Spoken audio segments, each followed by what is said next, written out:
as ambassador too. All right, thank you so much, Rihanna. We are glad to have you here. So the next person is Okwetunde. Please, can you just introduce yourself? Thank you. Hi, good afternoon, good morning, good evening, everyone, depending on where you are. Yes, thank you so much for inviting me, and thank you for the introduction. I think you already did justice to the introduction, so very excited to be here. Thank you. All right, thank you. Yetunde, can we have you? We just have a lot of people in this section. It's okay, different views. Yeah, good morning, everybody. My name is Yetunde Ayokanmi. Yeah, you've done justice to it. I'm a mobile developer and also a co-organizer, GDJ Ogbomoso, then also an ambassador for Women Technical. So thank you. All right, thank you. Diola. Hi everyone, my name is Damilola, a data scientist and a bit of DevOps engineer. Thank you. All right, thank you so much, everybody. So my name is Demi. I'm in this section, and probably before the end of the section, we'll have Vivian join us. So the first question I'd like to ask is, I'll be throwing that to Ms. Adeyinka. What progress have you seen on gender equality in your life and work? What progress have you seen on gender equality in your life and work? Okay, so are we talking about my personal experience here? Yes. Yeah, maybe generally, but for you generally and for yourself personally too, what's the progress you've seen on gender equality in your life and work? Well, I think we are making progress. Yeah. Probably some years ago, we could have said it's actually hard. Well, it's still hard for a female to say they want to actually move higher, they want to have big dreams and have the courage to follow those dreams, because we have a lot of cultural obligations and responsibilities that tend to hold us back. But my personal experience and my conclusion is this: with the right amount of support, with a very strong support system and the strong belief in oneself as a woman or as a human being, let me just say that the sky is just the beginning. You can do whatever you want to do, no matter what the drawbacks could be, no matter what the limitations could be, no matter what it is, you can do whatever you set your mind to do. So yes, good support system. People's eyes are opening to the fact that they need to support their female counterparts, because a win for one is a win for all, whether in the family or in the society. Yeah. Thank you. Please, I would like Brianna Keda to also contribute to that. What progress have you seen for women? Well, at least the awareness is good now compared to a few years ago. So being aware is something that brings us to work together toward improving anyways the gender equality in work. So yeah, we are getting more aware. We are seeing back like 5, 6, 7 years ago, I never heard about gender inequality. I mean, I was working in a team and mostly I was the only girl, and yeah, but now I'm to get aware, started to see the gender inequality when it started to talk about it, to do like these kind of conferences, and I think we are getting aware. So that will help definitely to improve in near future. But still, we have to work on that. But at least that we know what the problem is. It's important. So it's getting definitely better, and we are getting also confident by knowing it and seeing what to expect exactly when you join the tech in general sector, right? So yeah, getting aware is one of the things that is helping to improve, and it will hopefully get improved by time. All right, thank you, Rihanna. So my next question is to Adiola. Why do we need more women in leadership? Why do you think we need more women in leadership? Thank you for that question. So why do we need more women in leadership? When we have more women that brings different ideas to the table in leadership, the way you see a male can see a view is different from the way a female can see a view. So we have different views of getting things. So bringing new ideas, bringing new things to the table is one of the great avenue we can have there for females. Now, we have this leadership position of leadership role that sometimes ladies tend to like misuse. And this always brings the idea of lady, you can't approach a lady, they always nag, they always complain. No, we have different perspectives, different ways of seeing things. So with this, we can get like some women currently, like we have so many women that has different perspective on when it comes to work, when it comes to career.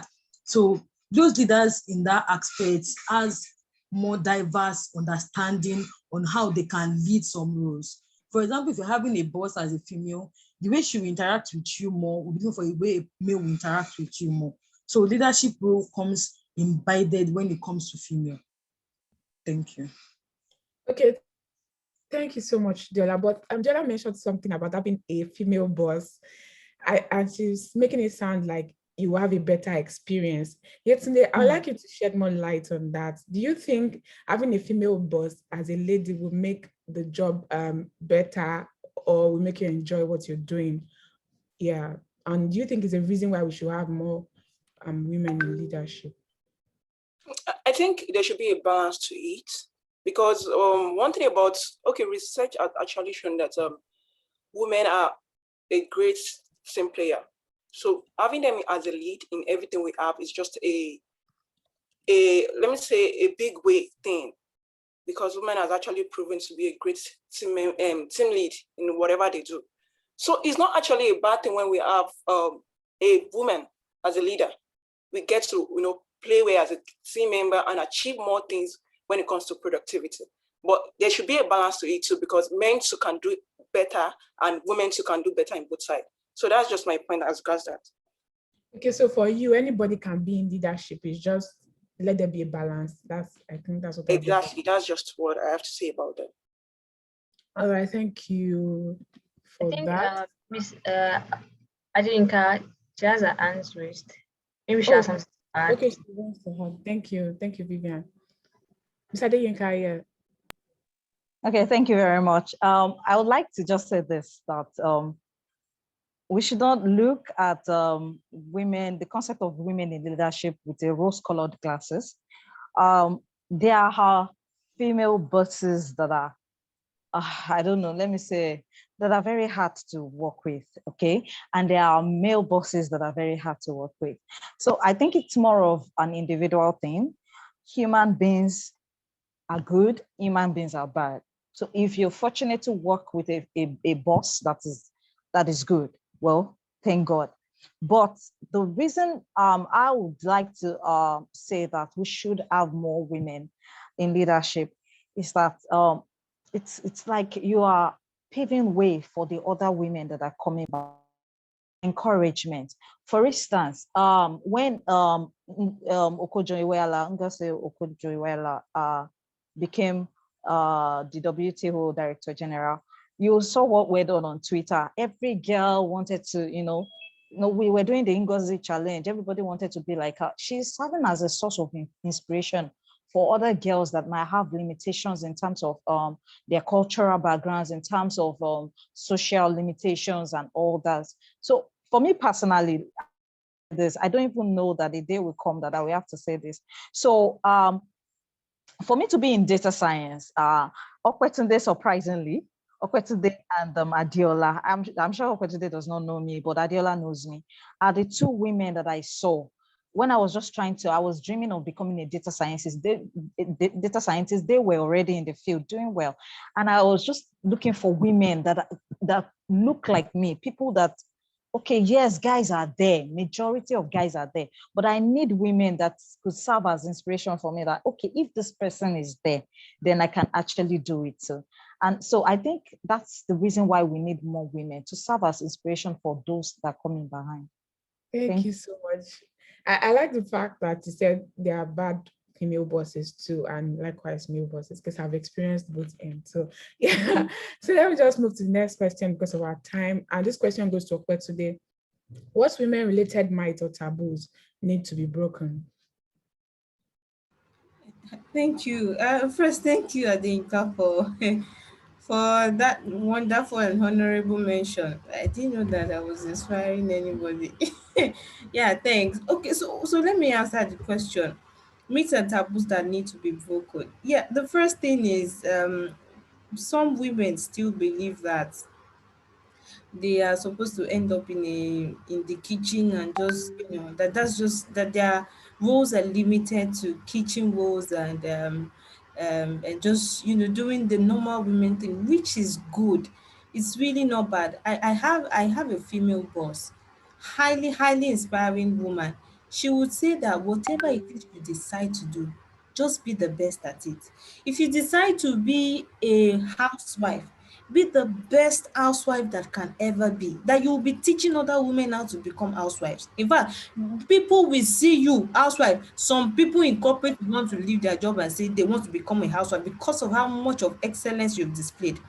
My point is that women can be anything, whatever it is, and we should really not limit our minds to say, oh, this is what a woman can do, this is what a woman cannot do. No, as long as you are interested in it, as long as you're passionate about it, do not let any mindset. And I think that's it. And we have women generally, we have this mindset problem that we think that, oh, we're supposed to be a type of way or some other type of way. If you decide to be an astronaut and you're a woman, please go ahead and be it. And if you decide to be a housewife too, just be the best of whatever it is that you are. So and that's one myth. And I think another myth I would like to address is that is that female bosses, and I think somebody already mentioned that female bosses are very difficult to work with. I think that myth is breaking now, and I think people are beginning to understand that we as women need to come together and support each other, because there have been instances in the workplace where it is a woman that will be against another woman. We really do not need that, right? If you're the only woman up there, why not try and bring other people up, there, okay, as well? Because we need more women to step up and be in the places of power, okay? So yeah, so those are the things I think I yeah. Thank you. All right, thank you, Kotunde. I don't know if anybody has anything to add to this. Vivian, over to you. Okay,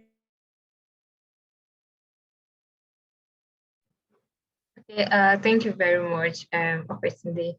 All right, so the next question I'll be asking is, so let's, Rihanna, please, I would like to share with us uh, your day schedule. I want to, like, there's something I want to learn from that. There's a question I'm going to bring out from that. So can you run us through your day, like your day from morning to afternoon, like how you manage time as a woman? We have a lot of things. So I want to like run us through your day. Just a typical day, a typical Rihanna day. How does it look like? Oh, okay. That my day, well, depends working day and weekends, but working days are mostly working hours, working throughout. Now we are, I mean, it's a bit different because we are in lockdown. We are in a situation that for me, I'm working remotely. So it's mostly getting up and getting to my computers during working days. Then afterwards, after work done, I usually have an hour or so to handle community stuff. So different things anyways, starting from sending emails or interacting or whatever. Then it starts my free time, but my free time is mostly, let's say, computer stuff. So going around, like, I don't know, reading something or whatever it is. I don't have a daily routine unless it's working day. And then afterwards, it just depends on what to do. But anyways, I try to force myself to do a bit of running at least. We are stated a lot of hours during the day, so I try to run for half an hour or something. If not daily, I try to walk. So that is the time that I give myself. And yeah, that is more or less. But when it comes to working, that depends obviously on different tasks. But it's about problem solving. Okay, so can you just like share like probably 2 tips about time management, like how to, manage our time effectively? Saying that probably where we work, some work remotely, some work, physically, and women, we have to come back home and still, have another bulk of work to do again. And also, can you just like share like probably 2 tips, time management tips that you think will help, to be productive and to be effective in whatever we do? Well, my tip or what I do for myself is trying to estimate more or less how many, let's say, hours I give, especially remote working, because working in office is a bit different. How many hours I give to work, and then at some point, let's say, close everything and switch to other tasks. But at the same time, even trying to give myself my own time. So even the time that I might go walking or running, it's important also to have your own time that you give to yourself. Okay. All right. Thank you very much. So I'll be asking Deborah this question. Must women do more to be valued? Must we do more to prove ourselves that okay, we are worthy of this particular position, or we need to be recognized or something? Must we like do more to be valued?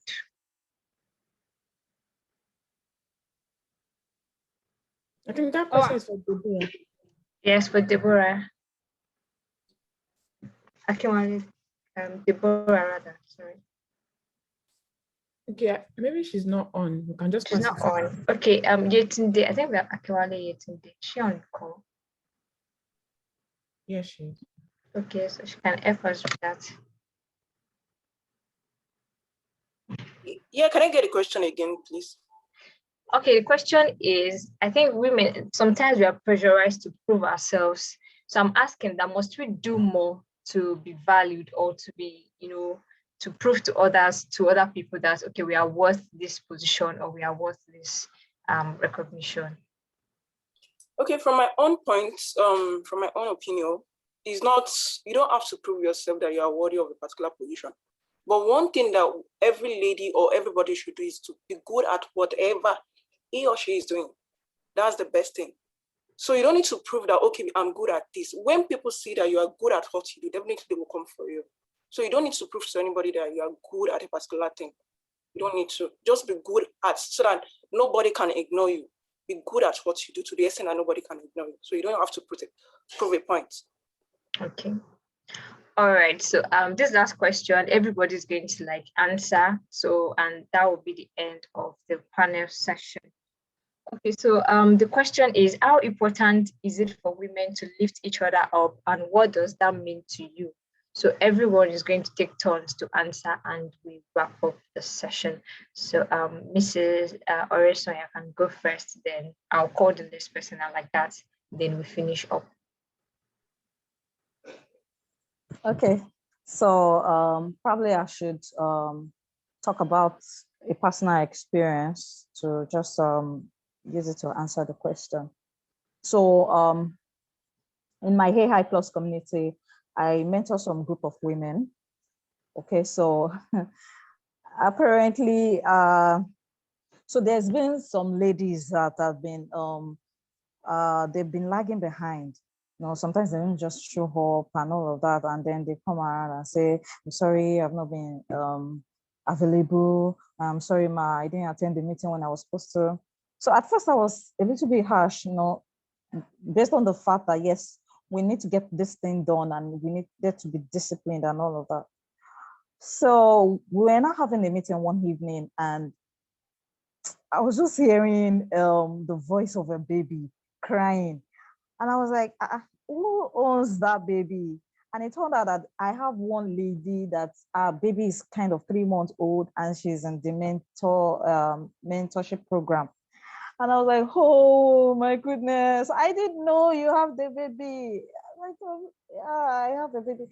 Okay, I will cut you some slack. We are going to change our schedule. So I'm not going to put you on the same scale with people that are single.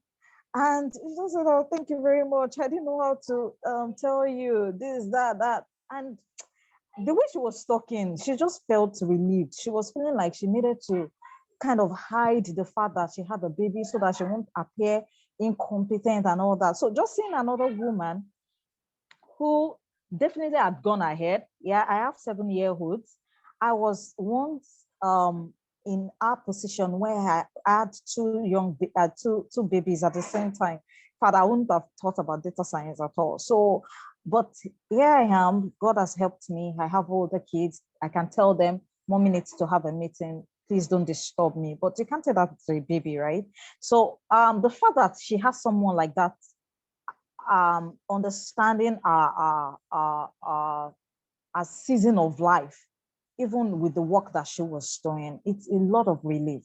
So when we have a lot of women in the leadership position as a boss, right, as probably policymakers, we can actually make decisions in the workplace that will favor women, that we encourage them to actually follow their dreams and become professionals. There are a lot of women that are dropping out of the workplace just because they can't cope with their family responsibilities and the demands of the workplace. But you have a boss that can say, okay, I understand the fact that a woman needs to be close to her baby when she's nursing. Let's have a very good crash close to the workplace, and we have staff that will take care, staff on as competent staff on ground to take care of the babies. The mind of that mother will actually be at rest to even concentrate on our work. So I think that's just an example. So having more female that are actually good, that are compassionate and considerate, we actually go a long way in helping the younger ones coming behind. Thank you. That was a beautiful one. Thank you very much, ma. Then Atinuke, I think you can go next. Let's hear from you. Do you mean Akiwale? Akiwale, yes, yeah, Akiwale.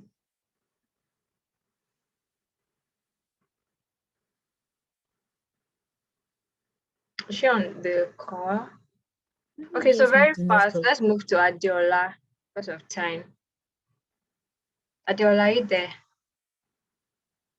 Yes, I'm here.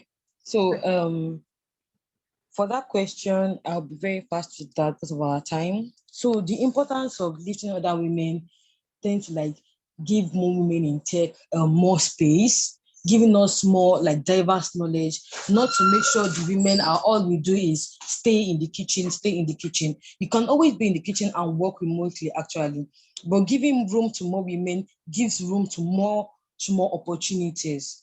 When you are training another female, shouldn't care, okay, for example, I'm a data analyst or data scientist, okay, and I'm seeing another female beside me, okay, can you learn? And she actually learns something. Whatever that person learns is an add-up to that person. And you yourself, once you have seen that person go, you feel so proud about it. So now that person now gets a gig, a job, and the job is paying her well. Before she thinks twice, she really appreciates you that promoted her actually. So for example, for my own end, okay, well, my first job I got, that's current job I mean, was introduced to me by a friend. She just know, okay, she does data science, and just called me and said, okay, I have a friend that does, and she's a female, and she just linked me up with the person. I didn't use my CV, and all we did was, okay, for me to just write a simple code snippet for them, and I did it, and that was how I got my job. She was one that promoted me to that point. If she hadn't done that, I won't be getting the job at that moment in which I needed it. So it's a very, very great and amazing opportunity to always uplift other women. Thank you. Thank you. So Opportunity, please, very fast. Let's hear from you. You're muted. Oh, thank you. One thing I'll just quickly say is, if one person wins, everybody wins. So that's it. So, and just if you are looking for motivation to help other women, just look at it from a perspective of the self satisfaction that comes from helping others. They always say whatever goes around comes around. So if you help people, it will always come back to, in a way benefit you. So that's it. Thank Okay, you. thank you. Then lastly, let's have Rihanna, and that will be the end.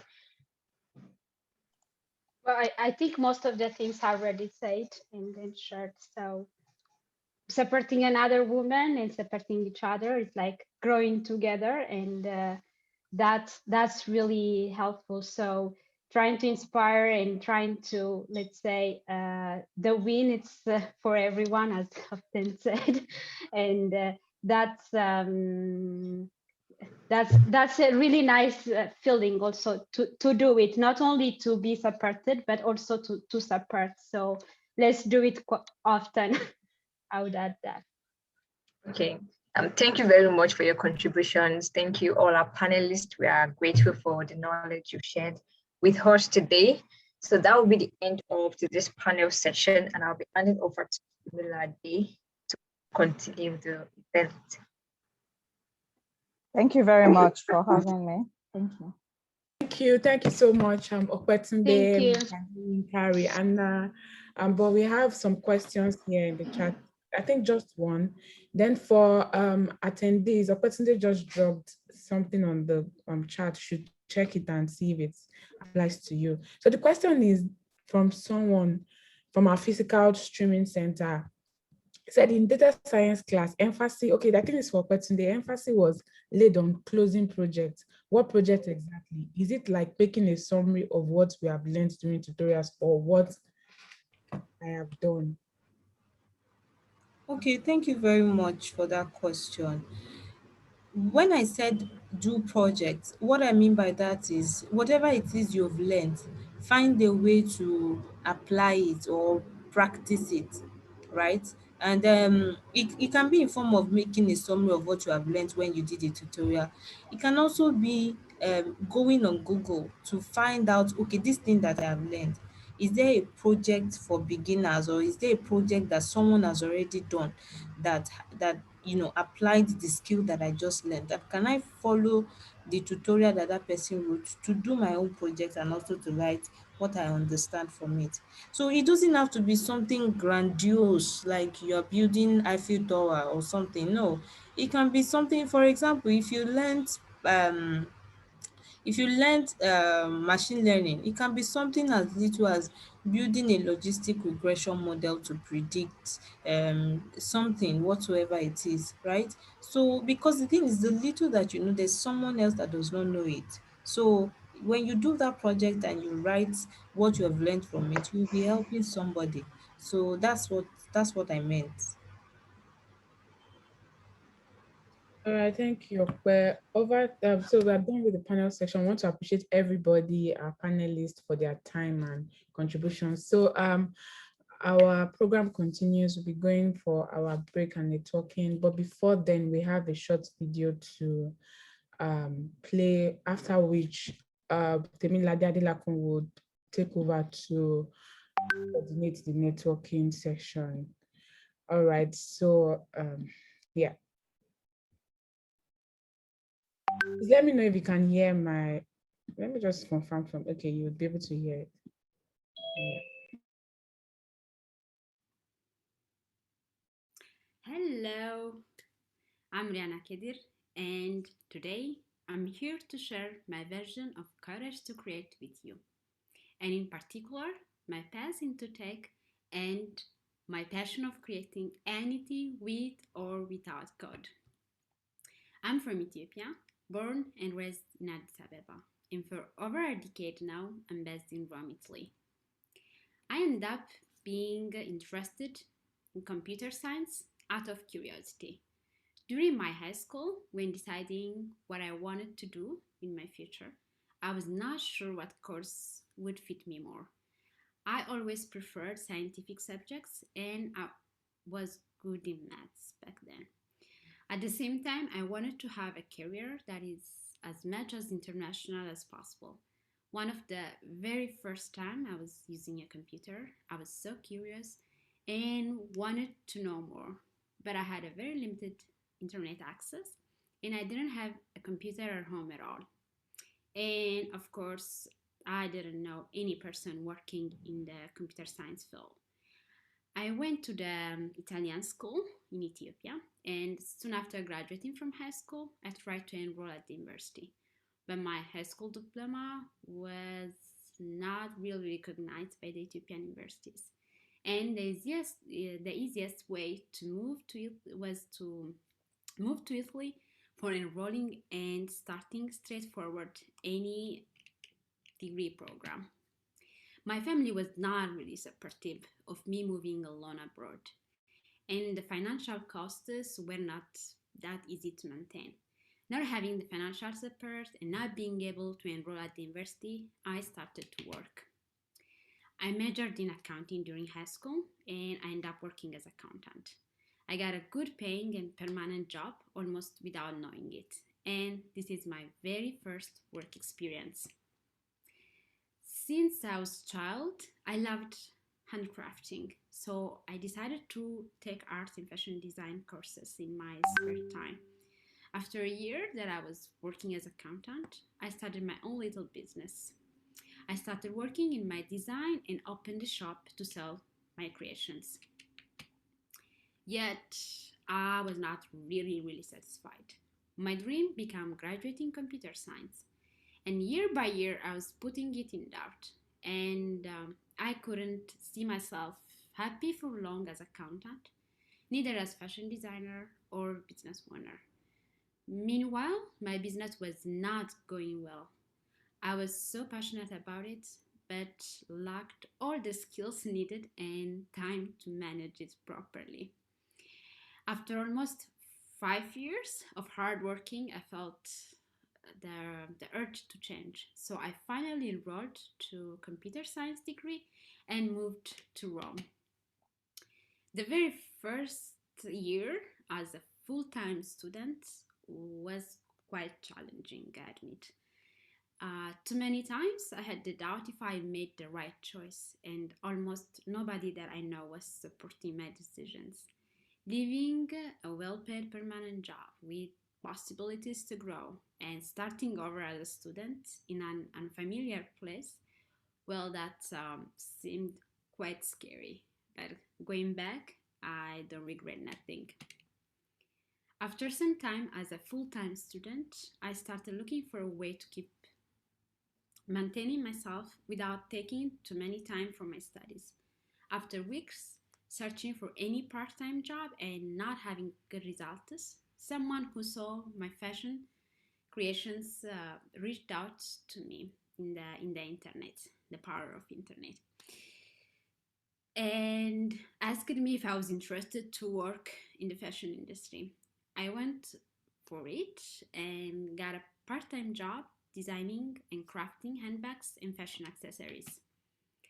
I liked it and also had a permanent job offer. But when my final exams were getting tougher and working in a field that is not related to my studies became a bit challenging. After almost 3 years working as fashion designer and pattern maker, I decided to quit my job and dedicate full time for my last exams and my thesis. Yet making and selling handbags in my spare time for any living fees. My thesis was about object recognition on touch screens, and I needed to develop a mobile app as a demo app. So I started learning Android, and doing that by myself was not that easy at all. So I came across the Android Study Jam organized by Google Developers Group in Rome, and this is how I discovered the existence of local tech communities.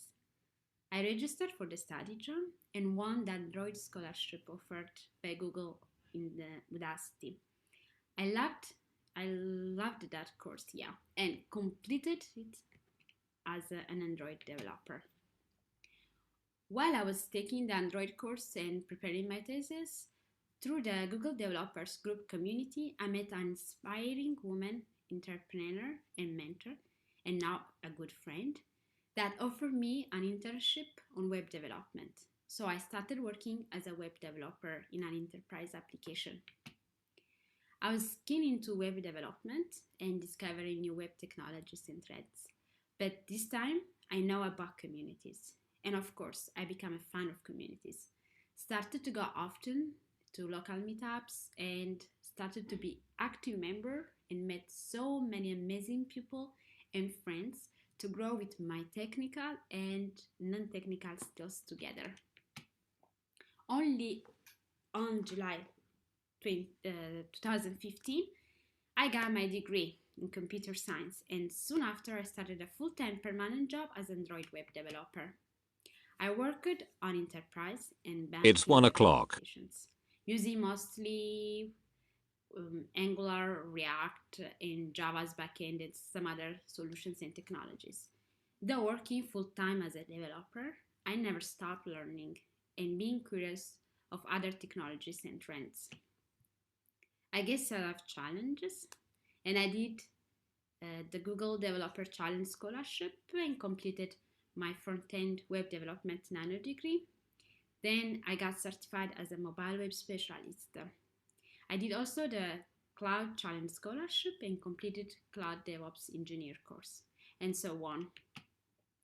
While sharpening my technical skills and tech curiosities and being active member in different tech communities, I realized that as much as technical skills, also soft skills are very important, and started to work or improve on them, and I'm still doing that.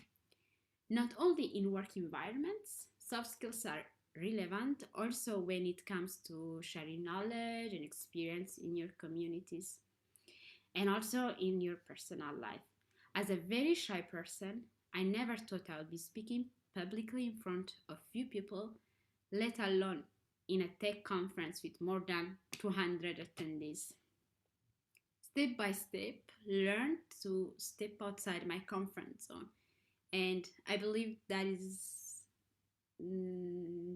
no better way to grow. And after years as volunteer, mentor, and active member in different tech communities, I became a Women Tech Makers ambassador and Google Developer Group Rome organizer. And this led me to discover more about the Google developers ecosystem. Then I got contacted in LinkedIn from a program manager from Expertise program team asking me if I knew about the Expertise program and if I might be interested to try to apply. Honestly, I thought I was not ready to be an expert and got doubts on applying. But when I knew I have the support and mentorship from the only woman Google developer expert back then in Italy, I went for it. On June of 2019, I became GDE on web technologies and had the opportunity to travel around in different conferences and events and meet so many amazing people. From a couple of years, I am Flutter enthusiast and spread around my love for Flutter in different occasions. And on June 2020, I became GD in Flutter and Dart as well. Well, currently, I am working as a software engineer full-time, and for now, I'm loving it. Most of my spare times go in community-related works, from preparing the next conference talk to organizing the next events or mentoring or volunteering in various communities. And sometimes I take out my sewing machine, design, and create something to wear. And this is my last creation. Thank you for being here, and let's keep in touch. This is my Twitter handle, and if you have any question, don't hesitate to ask.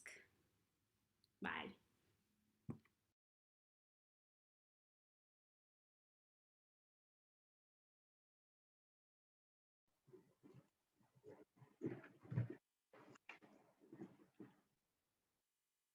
All right. That was Rihanna. We met her at the panel section. And for some those that some people that attended the web section, we also heard her speak. So she'll still be around for a while, answering questions. So if you have questions for her pertaining to this or the panel section, please feel free to drop it on the chat, and during the question and answer section, she'll attend to it. Temilade, are you there? Yes, I am. Thank you. Yeah. Hi, guys. Good afternoon. I hope we've been having a very great day. And now I'll be moving to our networking session. For physical events, when you go for events, you get to like meet one or two persons, connect with them, get their numbers, get to know what they are doing, where they work, what they are learning in tech. For example, it could be someone that is learning UI UX like you, someone that's learning data analytics like you. You could bond together, maybe become coding buddies and things like that. That's the aim of this networking event. We don't want to cheat you off networking with people, despite the fact that it's an online event. So yes, this is what's going to work. You'll be distributed into like different breakout room. It's random. So we want you to like meet someone new, get to know the person. So we'll do that for 10 minutes. So by 1:15, we'll be headed back to this general session. So then I'll call on one or two persons to tell us about the person they met, what you know about the person, new things you know about the person, and what you'll be doing with the person moving forward. I believe we're all clear with that. So yes, I believe we can start breaking people out into like different breakout room. So kindly join your breakout room, connect with whosoever you meet there. I'll be coming to each of the breakout room in like for some seconds just to see what's going on there. Thank you.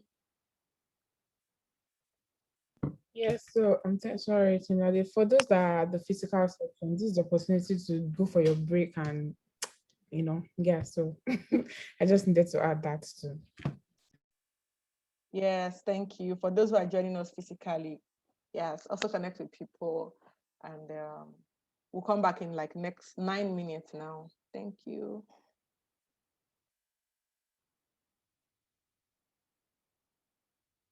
Some of us are yet to accept our breakout room.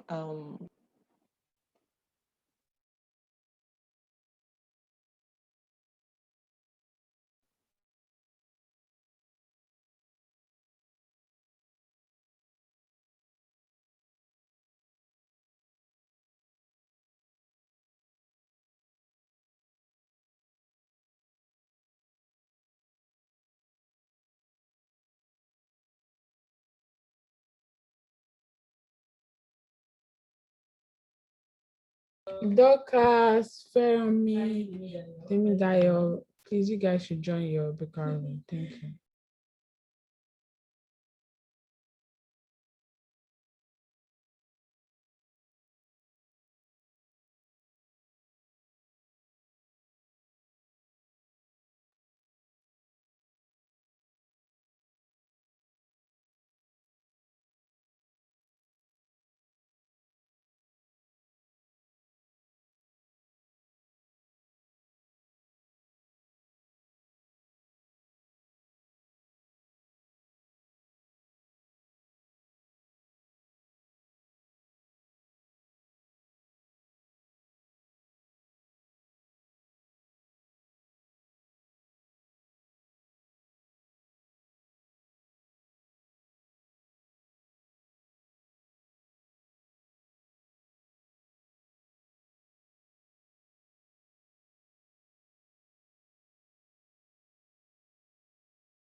Please, can you make me a co-host so I can look through some of the breakout room?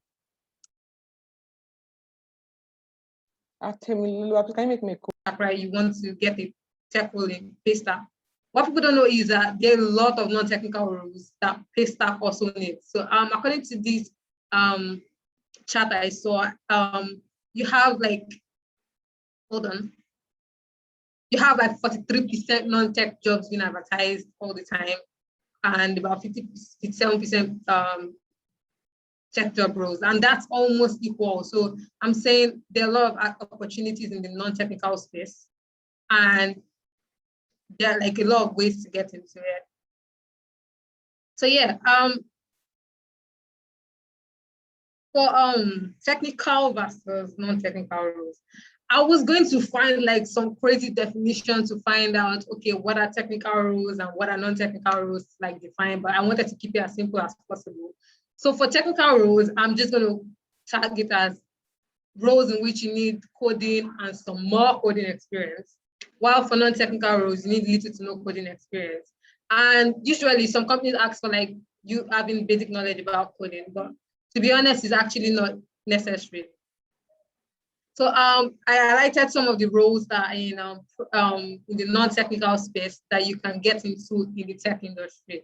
You have product management, product marketing, UX design. UX design is user experience design, human resources, copywriting, technical writing, operations, commercial, customer success, brand specialist. You can be a brand specialist.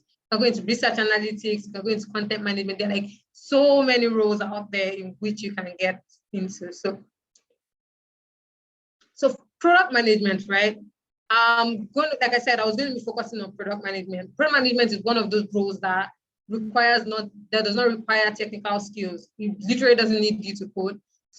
Except you've been a technical product manager, which, to be honest, if you've been in the industry for a while, it's something that you pick up, and you don't necessarily need to know how to code to be a technical product manager. You just need to understand how the technical processes work. And for this, so hold on, please. Product management is the discipline that governs a product or solution or service from the inception to market or customer delivery in order to generate the biggest value possible to business. So this seems like a lot of English, right? But yes, the product management rather, it basically governs how a tech product gets from the ideation part to the point where it becomes an actual product where users are using it. So from the point of inception to the point of delivering the biggest possible value for business.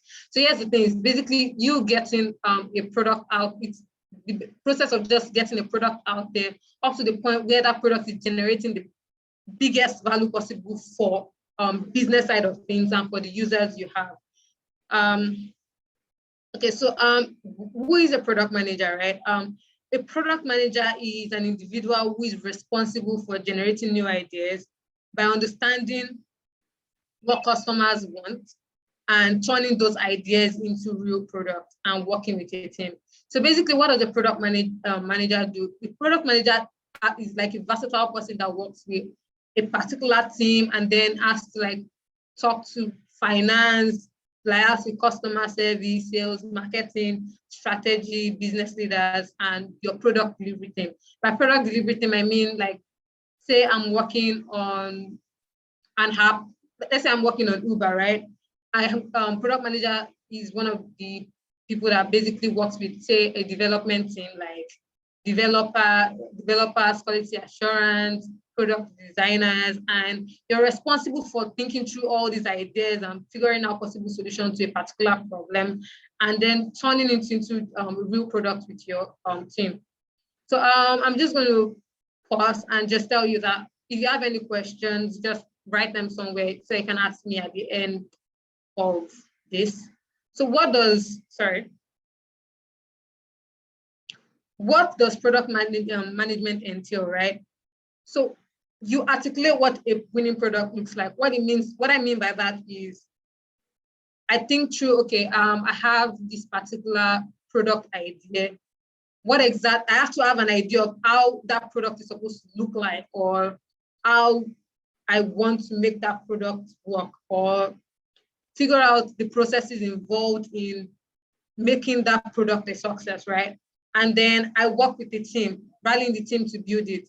I work with the team and tell them, okay, this is what I'm expecting, this is what I'm doing, this is what I think this product should look like, these are the features expected. And then I work with the team to do that. And if you notice, I said influencing without direct authority.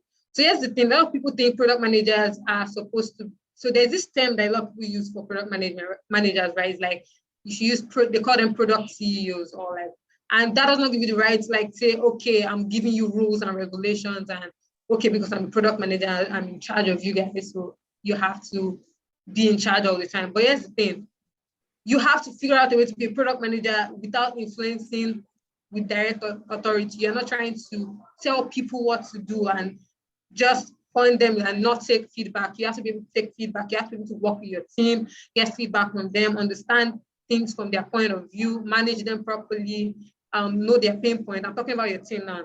Then at the same time, you're supposed to know what your users want, what they expect from a product you're building, and that's just it. And while you're working on getting what your user wants, you are now iterating until you get it right. That's like building several versions of your product till you get to the peak.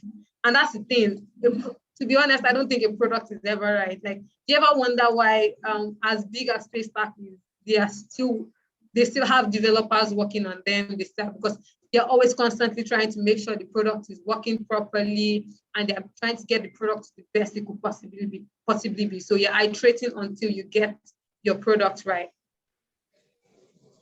So now, as a product manager, like the basic skills you have to be confident. You have to have good communication skills, because you are always constantly to talk to users. You have to be able to understand, because sometimes you talk to users and then they are telling you they want A, but you have to be able to deduce that A is not really what they want, but they actually want B, but they can't figure out how to quite put it right? So you have to have good communication skills. You have to have industry knowledge, and like basically you have to be versatile. Like you have to understand some things.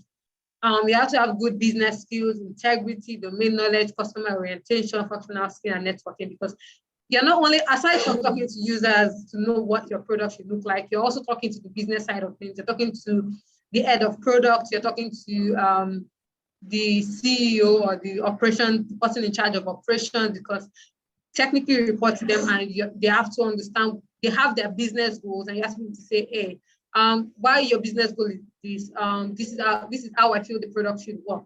And then you basically take charge of that product, and you are in charge of that product, you own that product, and that's basically what a product manager does. And you basically have to, like I said, communication skills are like very, very important. To not waste our time too much, I'm going to go into the next thing. One of the tips on getting started as as a product manager, like you have to understand user experience, build analytical skills. Like I said, sharpen your communication skills, and you have to learn constantly.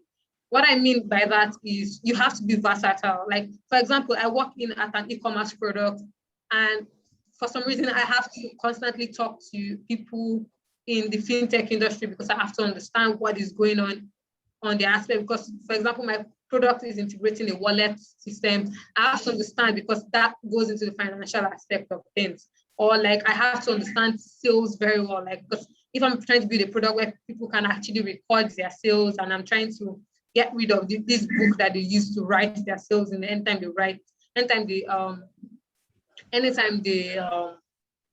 they try to record a sale that they've just made, I'm trying to get rid of the book and tell them that they should use my product to record their sales, because your record is still going to be there, your book can get on it at any time. So I have to constantly be versatile and understand things that are going on around me, because I never can tell when my product might intersect with another field entirely.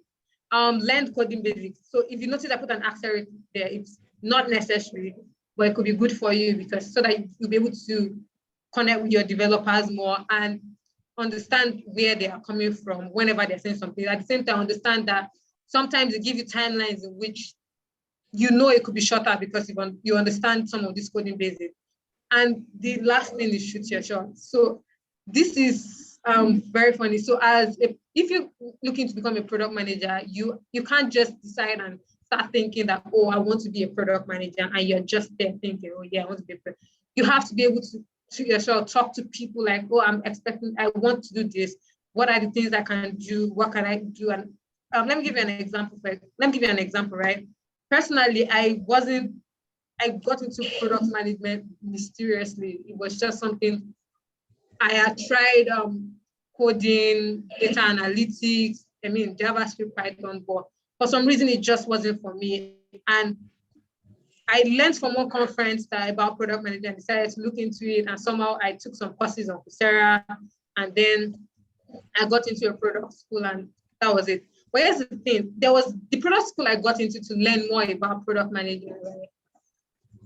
The product school I got into to learn more about product management, I had to constantly hound my boss that, okay, I want to do this. You're supposed to do this registration for me. Keep doing it for me. And up until the point that he was able to do it, I kept on reminding him. So like I said, always very shoot your shot. So there are some resources that you could use to learn product management. Like you can take online courses and all of that. So I'm probably going to make this slide available. The specialization I took on Coursera was on digital product management specialization to get started. I included the link here. There's Utiva Product School, there's Product Dive. You can check them out on Product Dive has a Slack channel where you could learn and know more about product management. Then there's this book called Inspired, How to Create Tech Product Customers Love. So you could also check it out, look for it, read it. It's Matty Kagan wrote the book. It's actually very good resource to use to get into product management. So before I go, so there's this thing I wanted to, so my topic was about thriving in a non-technical role, right? In the tech industry. And here's the thing. Make use of it. Here's the thing, tell your story. Write articles, learn more about product, try to think through product processes and all of that. Also, try to reach out to people that you know are good with this and tell them to put you through. If you have any questions for me, I'm ready to answer. And like I said, always constantly try to learn, because as a product manager, you have to be versatile. So that way you're always thriving and you're not stagnant, or you're not just in one box space expecting to just grow like that. So if you have any questions for me, I'm ready to answer. Thank you so much, Favour. This was a great session. This is not the first product management session I'll be listening to, but it's interesting that I got one or two new things from what you've told us. Thank you for sharing your own personal experience. So guys, it's time to ask questions and get answers directly from the horse's mouth. It is not time. There are some questions you ask on Google. Google will give you like different answers and you'll be like destabilized. Okay, but now ask someone who is in it, who has done it and is in it. So I want about one or two persons to like drop questions they have. Yeah, Damilola is, oh, sorry, I'm always mistaking my my mouse for. Yeah, Temiloluwa, please, you're free. All right, thank you, Favour. Yeah, the simple question I'd like to ask is, what's the difference between project management and product management? Yeah. Thank you. Okay, that's a tricky one, right? Okay, so projects work like this, right? You're working on a project and you're just, after the project is completed, you're just done. Like, let's say I'm building a house, right? It's a project. I have a project manager in charge of that. After the house is finished, after the house is done, like when you're done building the house, that's the end of it. But for a product manager, you're constantly iterating your product. You're constantly looking for better ways to improve your product. You don't just, once you just build an MVP, you're not just done. You keep on iterating and keep on building. So a product manager does like a constant job. And the cycle, it's like, how I put it? It's basically learn about the product, build, iterate, and then you're basically going back that cycle. You're learning about the product, building, iterating, and then you're going back through the cycle. You're constantly building a product. Like, you do not finish building a product. You're always constantly iterating.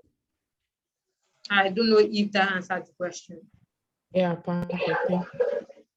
Thank you, Favour. Does anybody have any questions for Favour? And yes, Favour, it would be good if you drop us like your social media handles or how we can reach you, maybe your email address. Okay, let me send my email address and then my LinkedIn profile. Cool. I'll send it to the chat for everyone. That's fine. Thank you so much, Favour. Thank you. Guys, it'd be good if you like tell Favour thank you via chat. Thank you, Favour, for your time. We enjoyed this brief but yet impactful session. All right. I'm not sure you've dropped this thing. I'll drop it now and I will send the slide to you. Perfect. Just in case anyone needs. Anyway. Perfect. So yeah, guys, we'll be going on to the next session. And I'm done. Yeah, thank you, Favour. Thank you. Oh my God, is that my name? Oh yeah. All right, guys, we're going on to the next session. It's called Reframing Your Narrative. I mentioned some minutes ago that Favour session is one of the sessions I'm looking forward to. To be very honest, this other session is also a session I am looking forward to because of how the session has changed my life and changed some wrong perceptions I have about my career and about myself.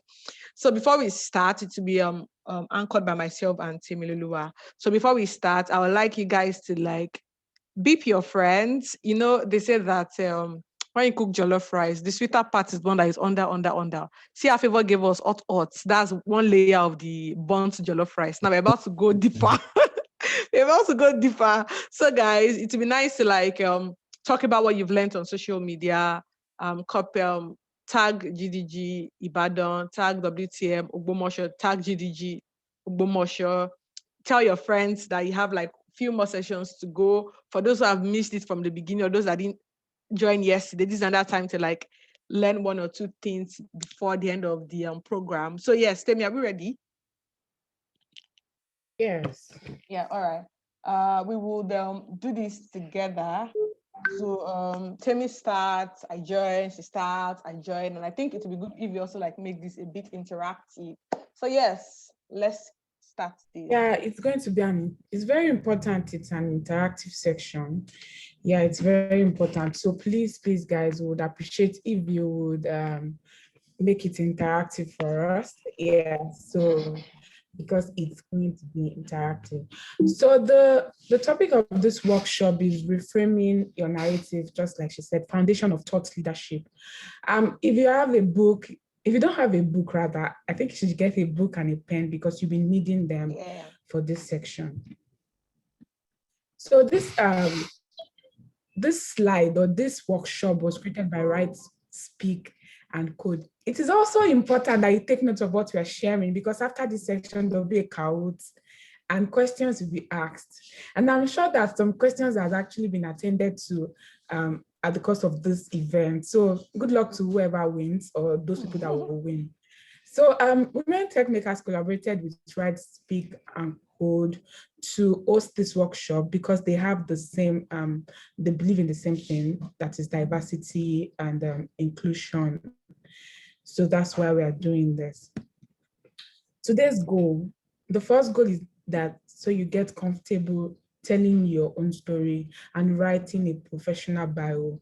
You know, many of us don't, I don't want to go into the workshop already because if I start dissecting, I'll finish everything on the slide. So let's just take it bit by bit.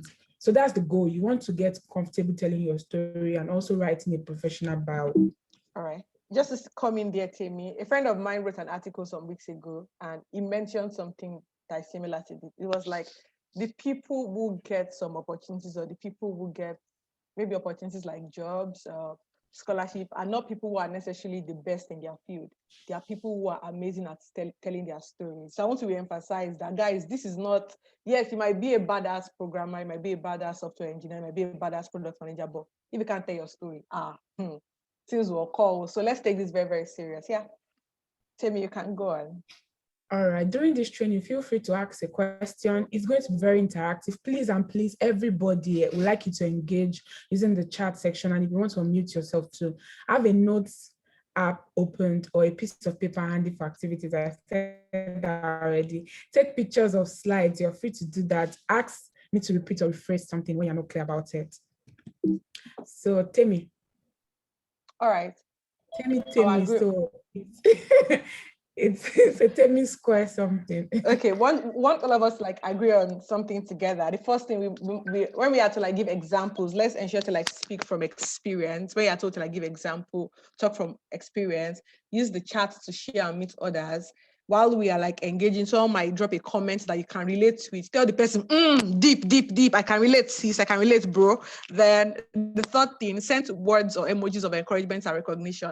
Thank God you can drop emoji. If something is funny, you could put your laughing emoji. If you can relate with something, you could put that emoji that is like this, meaning I can relate and things like that. And also what is shared here stays here. When people share their personal story or personal experience, please, this is not where you now like go and tweet about social media. Hey, someone said this thing, like they are trying to be very open so that people can be vulnerable and share their stories. Some people share their story, don't use it against them or don't share that all over social media. Then lastly, be focused. Be focused, be present, and of course, let's have fun together. Thank you. All right. So the next activity is that you introduce yourself. Like Temi said, let's use our reaction buttons, everything. Like we just want you to, one thing you hope to get from this section, Temi and I has been able to dissect what we're going to be talking about, even without going deep into the conversation. So I'd like you to say one thing you'd like to get from this section and one emoji that describes your mood right now. So I'd like everybody, please and please, to participate in this. It's just to drop an emoji and also just share what you would like to get from this session. Yeah. We will not move from this slide if we don't drop things. So. Yeah, Michael, thank you, Michael. Michael, what's one thing you hope to get from this session? And what's one emoji that describes your mood right now? Is it sleeping emoji? Please don't sleep on us. Oh. Is it only Michael, Nathaniel, Favour, Adedoyin, Adeleke, Vivian, Yetunde, Adiola, Maureen, Damilola, Kelechi, Tolu, Mike. So guys, let's drop. Okay, thank you. Don't look like, are you kidding? Don't worry, your mouth is shift back. Oh, what's this emoji? Oh my God.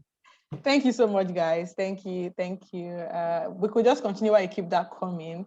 And it would be good if you also drop one thing you hope to get from this session. All right. So this is the next thing. How many of you feel like when you want to talk about yourself, you can say, oh, hello, I'm an expert in web development. I'm an expert in project management, product management, technical writing, or Android development. How many of you have ever introduced yourself like this or feel like this when you're trying to introduce yourself? Anybody? Please, like I said, this section is going to be very interactive. So if you don't interact, it's more like we're not doing anything. So your interaction is very, very important. So please, just, okay, let's say nobody. Obviously, maybe that's what's here. So that feeling that doesn't make you look like an expert is actually impostor syndrome. Temilade, can you take it from here? Thank you. All right. When we talk about imposter syndrome is when you have a task to do. I want to give a very relatable example. You have a task to do, then maybe you started the task and along the line you got stuck.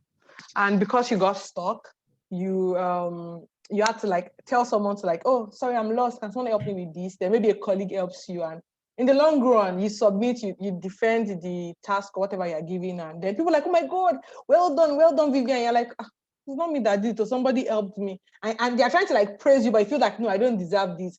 Or imposter syndrome is also when you've done a lot, but you feel you've not done a lot, in the sense that maybe on a scale of 1 to 10, yeah, when it comes to your skill level, you're like number 5, but you feel that, oh, I'm number 5, I'm nothing. I'm not. That's what we call imposter syndrome. You have it. So people are like, oh, Temiloluwa, I enjoy your presentations. You're like, oh, are you sure? Are you sure? I'm not even, like, they are praising you. They are telling you things they are seeing in you, but you are just like, no, I don't think I'm perfect. Nobody's perfect, by the way. I don't think I am proficient enough. Or for example, they say, oh, you come and give a talk on product management since you've been learning product management for the past 1 year. Me, all my guys are there. They've been learning product management for years. It's not me that just started learning. That's what we call imposter syndrome. Where you yourself, you're seeing yourself lesser than it should be, or based on what people tell you, or a number of things. So yeah, that's an example of imposter syndrome. I don't want to give a dictionary definition, I want to just give examples that we can relate with and to make it make sense to us. Yes, Temi. Thank you. Yeah, so like she said it all. When you feel like you're not good enough, that's just the major thing. You just feel like this is not for me. No, they say apply for this job. I'll personally drop the link for a job opportunity here. I'm very sure most of you did vote link it because you're like, this is not for me, Jerry. PwC, I heard it's a big place. It's not for people like me. You know, so it's just that feeling. I should not be here. No. You get a job and you're like, how come they picked me? Do you mean I'm the best candidate? Some people are better than me, you know. When you're convinced that you're a fraud, all these feelings, I think most of us feel like that. Does this sound familiar? It was just a simple bug fix. No big deal. Why are you praising me? Anybody can do it. I only did small. It was not my doing all these things. I got lucky. I was not like, I'm not supposed to be selected for this, but I just got lucky. All these are just imposter syndrome feelings. And I know that we can relate. If you can relate to one or two of these, can you just drop an emoji? Yeah, Temilade, even I can. Let me just see that people are feeling what we are doing here. When some of you are not feeling link, somebody's asking for a link. You see that this life is not balanced. All right, so I'm going to be reposting that link. I'll look for it. I want people to drop comments here. Okay, yeah, so that's the thing. So let's move to the next slide. So this thing is a circle, actually. And Temilade has actually explained it, but let me just do it with this particular speech. Or let me say, okay, I had this particular experience. My biggest audience, I think, was like maybe about 400, 500 people. And when I got to the stage, I was like, when they selected me for the talk, I was like, let me go Yoruba now. Kinijero mi first, so like, what do I want to say? You know, I'm like, I don't know anything. I look at these events. These people will be there, like this particular person will be there. I hope I will not disappoint myself and all that. So, but initially, when I saw the opportunity, I was excited, but I was worried. Then when I was supposed to work on my slide, I was just like, she just cancel me a beg. I don't think I'll work on this thing. I think they made a mistake selecting me. And at the end of the day, I did the slide and the presentation was successful. And I felt like, thank God I'm done. Then I felt like, I think I should have not said this. I think I should have like just maintained the position on the stage. I think I should have, I started looking for little things. And people are like, no, they came to me after that, wow, you're a good speaker, you can speak. I'm like, are you serious? I don't think so. All those things, like it's just a circle. You feel happy at this moment about your achievements, even maybe you are good in school, your academics. It's not only for this is not only for your job or anything. You get an A and you're like, people are like, baba, you're the only one who, you're like, no, me do more like I just tried me. Like you can't even appreciate yourself for being successful, and then you start denying that success, and then you go again. That's how the circle moves. So Temilade, over to you. Yes. Yeah, thank you. This is a quote by Maya Angelou. She said that I have written 11 books, but each time I think, they are going to find out now. I have run a game on everybody, and they are going to find me out. What we are trying to say from here is everybody at one stage, even big people. I remember watching a talk by Michelle Obama that I adore. I love her so much. And she was talking about the fact that before she comes on stage, she's even always scared sometimes that, oh my God, what if I say something that they don't like? What if? So like this woman is someone that has wealth of experience and years of experience in writing books. She said she has written 11 books. Her books are I've read about one or two of her books and they're outstanding, like back to back. And she has written 11 outstanding books. And she's about to write a new one. And she's like, oh my God, what if they find out? Just imagine, you're like, oh my God, what if my code does not work? What if you now think, oh, I'm not a good programmer? What if? So everybody at one stage or the other will always experience imposter syndrome. Like it's not, we don't want you to feel, oh my God, am I the awkward one because I'm only experiencing? They're not awkward. Everybody is to experience imposter syndrome one way or the other. But the main reason why we're having this discussion is to let you know ways you can ensure that does not bring down your effort, or that does not stop you from achieving things you want to achieve. So yes, Temiloluwa. Okay, why does this matter? So we're in a tech gathering, right? it matters because tech is communal. So you can feel like, I'm just learning, like those that share their story, I really appreciate them, and those who still listen to, because we have two other people that will share their story. No matter how little your story is, even if it's hello word you've written, like virtually everybody that started coding must have written hello word. And let's even assume that I can write it in 5 different languages. I think it's an achievement. And somebody will learn from it, because it's more like you are speaking out to say hello in 5 languages. And I know that when you go to Ghana and they're like, oh, you can't speak our language, I'm like, I know how to say hello in your language. You should feel excited about it. So it is communal. People will learn from it. It's not a one-man game. You have teams. You have to work together to achieve a lot. If you have been in this field, you know there's open source projects. If not of open source, many of us will pay for virtually all the apps we used. But because of open source, we have access to apps without paying. Stack Overflow is there. When you're stopped, many of you go there, copy the code and put it inside your IDE. It's because some people are sharing it. So if they had felt that my code is not big enough, I think Bill Gates' own will be better. How many Bill Gates code that we have access to? No, not safe. I don't think they are easily accessible. So it's other people like us that have probably not made that big name that are doing it. So they actually overcome this. That's why they are posting online. You are supposed to write, and then you have that your story in your notepad for years, and you don't feel comfortable posting it just because of imposter syndrome. Yes, so I feel this is why it matters, because somebody might learn. You don't know who. Look at what Mr. Denka said the other time. I know a person was shocked, of course, and even I was, because and Adiola, that they inspired that. Who would have thought that someone like that, she's like a married woman with grown-up kids, and she got inspired by younger people in the field. So that's how it works. If you keep yourself that, no, I'm just for one corner person, nobody should see me, you don't know how far that would affect you. So what do we do about this? Because it's actually what everybody feels. You're not the only one in this game. And I would like to say that personally, for me that I'm sharing this story, I'm not like over it yet. It's something that you keep working on. And one thing I noticed about this thing is that after this conversation, you feel geared up to start sharing your story. But if you don't continually develop it, you go back to where you used to be. So you have to like tell yourself consciously that, oh, every day, like I really have to overcome this. Okay, Temilade. Okay, option 1. Sorry, I hope I wasn't like making noise, because No. I was a bit distracted. Okay, option 1, acknowledge and move forward. My mother says something like, the solution to a problem is you acknowledging you have a problem.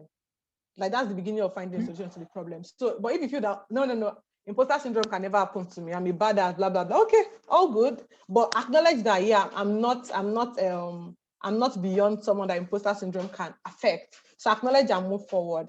So this person says that, seriously, I've just realized that almost everyone is a fraud. So I try not to feel too bad about it. Let me give an example. You are trying to like debug something, and in the long run, you have to copy a code from Stack Overflow, and it's working, and then they're telling you, well done. I'm like, no, not me doing more Stack Overflow. Most programmers get some of their code from Stack Overflow. So you're not the first person getting your code from Stack Overflow. So don't feel like a fraud, because indirectly, everybody's a fraud one way or the other. I don't know. I'm not saying that everybody steals or do fraudulent things, but with respect to like coding and programming, people debug their codes via Stack Overflow. So when you do something, just acknowledge that, yes, I did it. The fact that you even went out searching for solutions on Stack Overflow is a big deal on its own. So give yourself a pat on the back for that. So yes, do you want? Yeah, you can take this. All right, recontextualize. Experts are not people on pedestals. They are people who share what they know. Own your expertise and share it. What do I mean by that? When you know something, for example, let me go back to the previous example I gave. Oh, how did you do this? You've been trying to solve this for years, and we realized that you figured out how the code works. Oh, thank you. I figured it out on Stack Overflow. This is how you use Stack Overflow. Don't say, oh, no, it's not me that did it. Oh, Stack Overflow gave me the answer. That's a wrong way. That's when you're letting imposter syndrome press on your neck. They are better when you can respond by saying, oh my God, yes, I did this through looking at the codes via Stack Overflow when I was trying to debug my code. This is how I went about it. You're owning what you did, as well as sharing your experience with someone else to help someone else solve a solution to their problem. Then the third thing, collect the data. So this part, I want us to use like 2 minutes to like write 10 accomplishments. Celebrate small wins, celebrate tiny wins, like write on your chart, oh, I had a 7.0 in school, I just recently got a job as an entry-level product manager, blah, blah, blah. Please share your experience on the chat. Encourage someone. Share your experience, no matter how little. Don't think your experience is too little for us to see or hear, or don't think your experience is too... I'm expecting the chat to be busy now. Nobody is posting. Please, let's share our experience. Please, let's share our experience. Let's be very, very free. And be fast too. Like this session, like depends on us. It's more like we're in a dead room now. You know, your videos are turned off. And the only way I would know that you're here is when you communicate. And since I can't see your faces, please let's just get the chat. Let's drop something. You even if you don't want to, okay, start with first after slides break. All right. After slice bread for you. Okay, so please share your accomplishments. What do you think you've accomplished? Like, it does not have to be like something big. You don't need to work at Google before you say you have accomplished something in life. Yeah, thank you. Yeah. I'm waiting for every other person. I've shared mine, so you've heard my story. Now let me hear your own story. Sorry, the chat got disabled. Chat is what? disabled? Yes, we can't. Wow. Who did that? I'm very sure maybe one of these co-hosts. Chat. Okay, now it's on. You can use it now. Sorry about that. Yeah, sorry about that. Thank you for letting me know. No wonder I was thinking that you guys should have like, you know. Okay, now that we've enabled it, oh yeah, let's keep it coming. As the odds, like that kind of thing.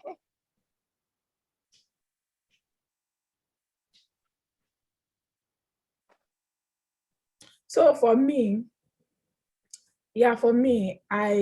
one of my accomplishments is that I actually got into a school that I felt like, even up till now, I think imposter syndrome is just everywhere. When I'm in class, I'm like, look at these people. Like when I see the caliber of people that are in class with me, maybe people that have been working for 10 years, you hear them say that, oh, I've been doing this for 12 years at Amazon. I've been like, how did I get here? You know, so for me, it's an accomplishment. Yeah. So, and many other things like that. So now it's enabled and nothing is happening. Or is it still disabled? Someone should let us know. I think I enabled it. Okay. Wow.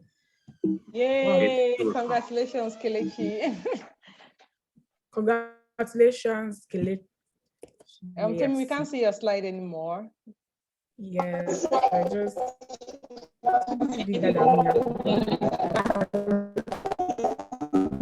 Michael. Don't worry, I've muted him. All right, so we'll actually wish that we had more than that conversation in the chat. I don't know why people are not engaging in the chat, but it would have made the section more interesting. It's designed to learn with Ingressive for growth. Congratulations. Okay, so this is the next one. Option 4, like teach what you know. Like many of you or many of us here, like we feel like until I know it all. There's a difference between you are just learning and you know it all. Like there's a way you let someone know that, oh, I'm just learning this stuff, but I can teach you. You get, and bragging that, oh, I can do this and do that. And at the end of the day, you can't do nothing. So what do you think you can teach people? So we want you to share it here with us. What 5 things? I don't know why this, is it that people are mistakenly chatting privately? Because I'm thinking that some people are actually but I can't see it. Guys, please, let's drop our chat. That will do that, but not alone here. We can't see your videos, we can't hear you. So we are shy. Why are you shy? Please, let's not be shy. But however, just make sure you are doing this privately, and because whatever we get here is what we are going to be using for our bio. So it's very important. If you didn't participate, you feel left out at the end of the day, because when other people are coming up with the bio, you just be like, oh, I wish I actually participated. Okay, so the next thing, let's take it a bit further. Okay, Temilade. Okay, crafting credibility. What gives someone credibility? Knowledge, what you know, which is why we always keep emphasizing that as women in tech, make sure you know whatever stack you've chosen to learn. Make sure you know it and know it well. Like know it and know it well. It's when you know it and you're talking that people be like, oh my God, I like this girl, I like this guy, he knows this thing. So what gives you credibility? What makes people see you as being a credible person is when you have enough knowledge about something and also experience what you have done, who you know. Experience doesn't necessarily mean having 20 years of experience, having 30 years of experience. Experience in the sense, oh, I have pushed about 1 or 2 projects on Git. That's an experience. Even if it's one you've pushed, it's also an experience and gives you some form of credibility. Then shiny bubble, an impressive fact that is unique to you. An impressive fact for me is the fact that I learned how to code on my own. I didn't actually go to a coding school. And when I started learning how to code on paper because I didn't have a laptop. So what do I need to know about you to trust what you have to say? You can't tell me I've been learning product management for 6 months now, but I don't know what a user persona is. Then you're not being credible. So credibility is what is developed when you have the knowledge about that thing, you have experience, and you have an impressive fact that is unique to you. So can someone drop what I need to know about you to trust what you have to say? Kelechi, you just got a scholarship. What have you learned so far that will make me feel, oh my God, I believe her that she really got this scholarship? So what can we say? What can people say about what people need to know about you to trust what you have to say to prove that you are really a credible person? So if for now you feel that, oh my God, my credibility level is like 2 out of 10, start developing knowledge whatsoever you've chosen to learn. Start getting experience in sense of I've worked on a little project, I cloned something, then of course have an impressive fact or story that when people hear, it gives them more reasons to see you as being a credible person. So yes, Demi, next slide.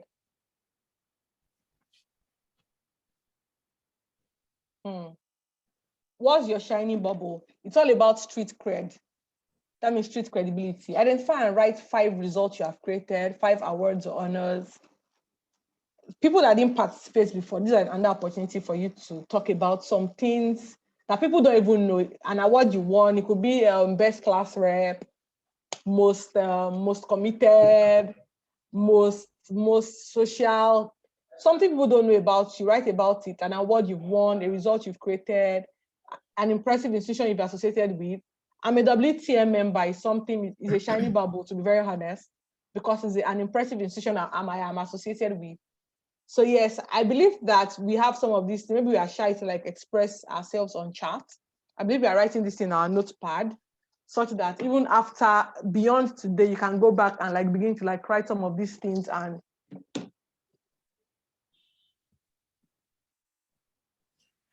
Okay, so we're moving to writing your bio.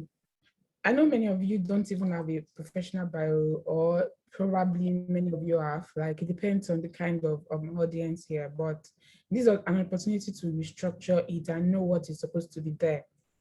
You know, the truth about tech people is that many of you, I would say that you, because I'm not really into the coding part again, you know how to code, but you don't know how to put yourself out there. That's why this section is so important for you too. Because if you know how to do everything in the world that you can express yourself, most people that get this Google job, Microsoft job, go and look at them. They're always the one like putting themselves out there on Twitter but I would advise that you don't make noise when you're empty. So there's this quote I like saying, it's not bragging when it's fact. So I heard this one too. Did you all hear that? It is not bragging when it is not bragging. Like, you know that what you're saying, like me now, that I'm a professional project manager. So it is fact for me, something I've done over time. I've failed and I've risen, I've learned my lessons. So it is not bragging when it is fact. So when you know that this roles, you actually can do it, it's not like you're not bragging. So feel free to do that. There's something about everyone here. When you achieve something, you will not start dragging with yourself. Should I post it on Twitter? Oh, don't let me post it. They'll say I'm making noise. But just feel comfortable whatever you want to do. If you want to be a silent person and you want to win silently, just feel comfortable with it. And if you think you need to put yourself out there, feel comfortable with it, but make sure it's fact.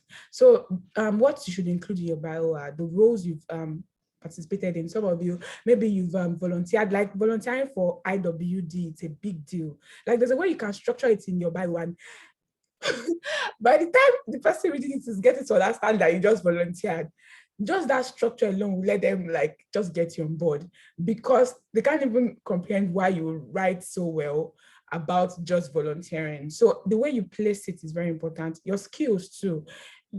Anything you know how to do, you're sure you know how to do, your strengths, your experiences. Volunteering, you would gather experience, because there and there you see the way the team would have like done something better. You see what is you learn about team building, team bonding, because if you're organizing something and you're not bonded, a lot of flops that people will see outside. So you learn about this. So there are experience that you need to like pen down and then know how to put this together in your bio. Then values. So Temilade, over to you. All right, talking about roles, what are the roles on your team or organizations or projects? List as many as you can. These are like keywords. I was the tech lead for, let me give an example. I was the tech lead for my school project on designing a learning management system. I was one of the facilitators at Women Tech Makers Ibadan IWD event. I worked as a project manager during the COVID-19 tech competition. I am the designer. I'm the one that designs the WTM flyer. Like these things might sound as they might sound cracky, or they might sound you designed, and so what? There's way you can say I was the designer at a 100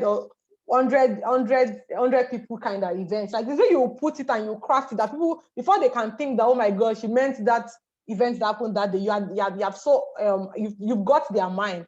You can even say I am an enabler. So these are like keywords you can use on your bio that makes you stand out and make people want to that makes people see you as a credible person and makes them want to communicate with you more or get to have you on board more. So yes, please take note of these keywords. If they are not on your bio yet, please go and remove what you have there and be adding all those tech lead, enabler, facilitator, and the likes. Skills, what do you know? I'm proficient with HTML, Java, PHP. Don't be shy. If some people say XML is not a programming language, please don't mind them. If it's HTML and CSS, please know it and know it well and know it with pride. Frameworks, Angular, Rails, Django, these are things people want to see on your. You can't just say I built a website. You don't know what you used to build. For example, you can tell me you built a website, but maybe I need a React Native person, but I don't know that's what you're proficient in. So please, anything you're proficient in, always spell it out there, let people see it very well. Tools, WordPress. I remember when I got to know about Upwork sometimes last year, I see some people getting amazing gigs because they are WordPress, they know how to develop website with WordPress. So please, when you know something, know it and know it well and be proud about what you know. And lastly, let people know you're good at documentation. It could be QA testing, the project management. List your skills boldly. Let people know, let them know you. If they say, what is Idowu known for? What is Vivian known for? What is Yetunde known for? Like people say Yetunde, oh, that girl is a badass product manager. Oh, Kelechi, that girl is a badass UI UX. Let them, what do they know you for? That begin to let your people know your skills and know you for your skills. Talking about strength, what do you consider your strength to be? Are you a bug fixer? That means that when you're at work, whenever there's a bug, you're that leader, go and meet Sammy. Sammy help you with fixing your bug. Are you a leader? A leader is someone that you take initiative without waiting for people to ask you or tell you to do something. Are you a pioneer of process? You start something. I know that there is a problem. I don't always find solution to. Let's start this thing. And for months and weeks and years, people begin to use the process you pioneered. Are you a keeper of context? Your strength, always be proud to let people know you. My friends always tell me that I'm someone that I act like a mother. It's a strength.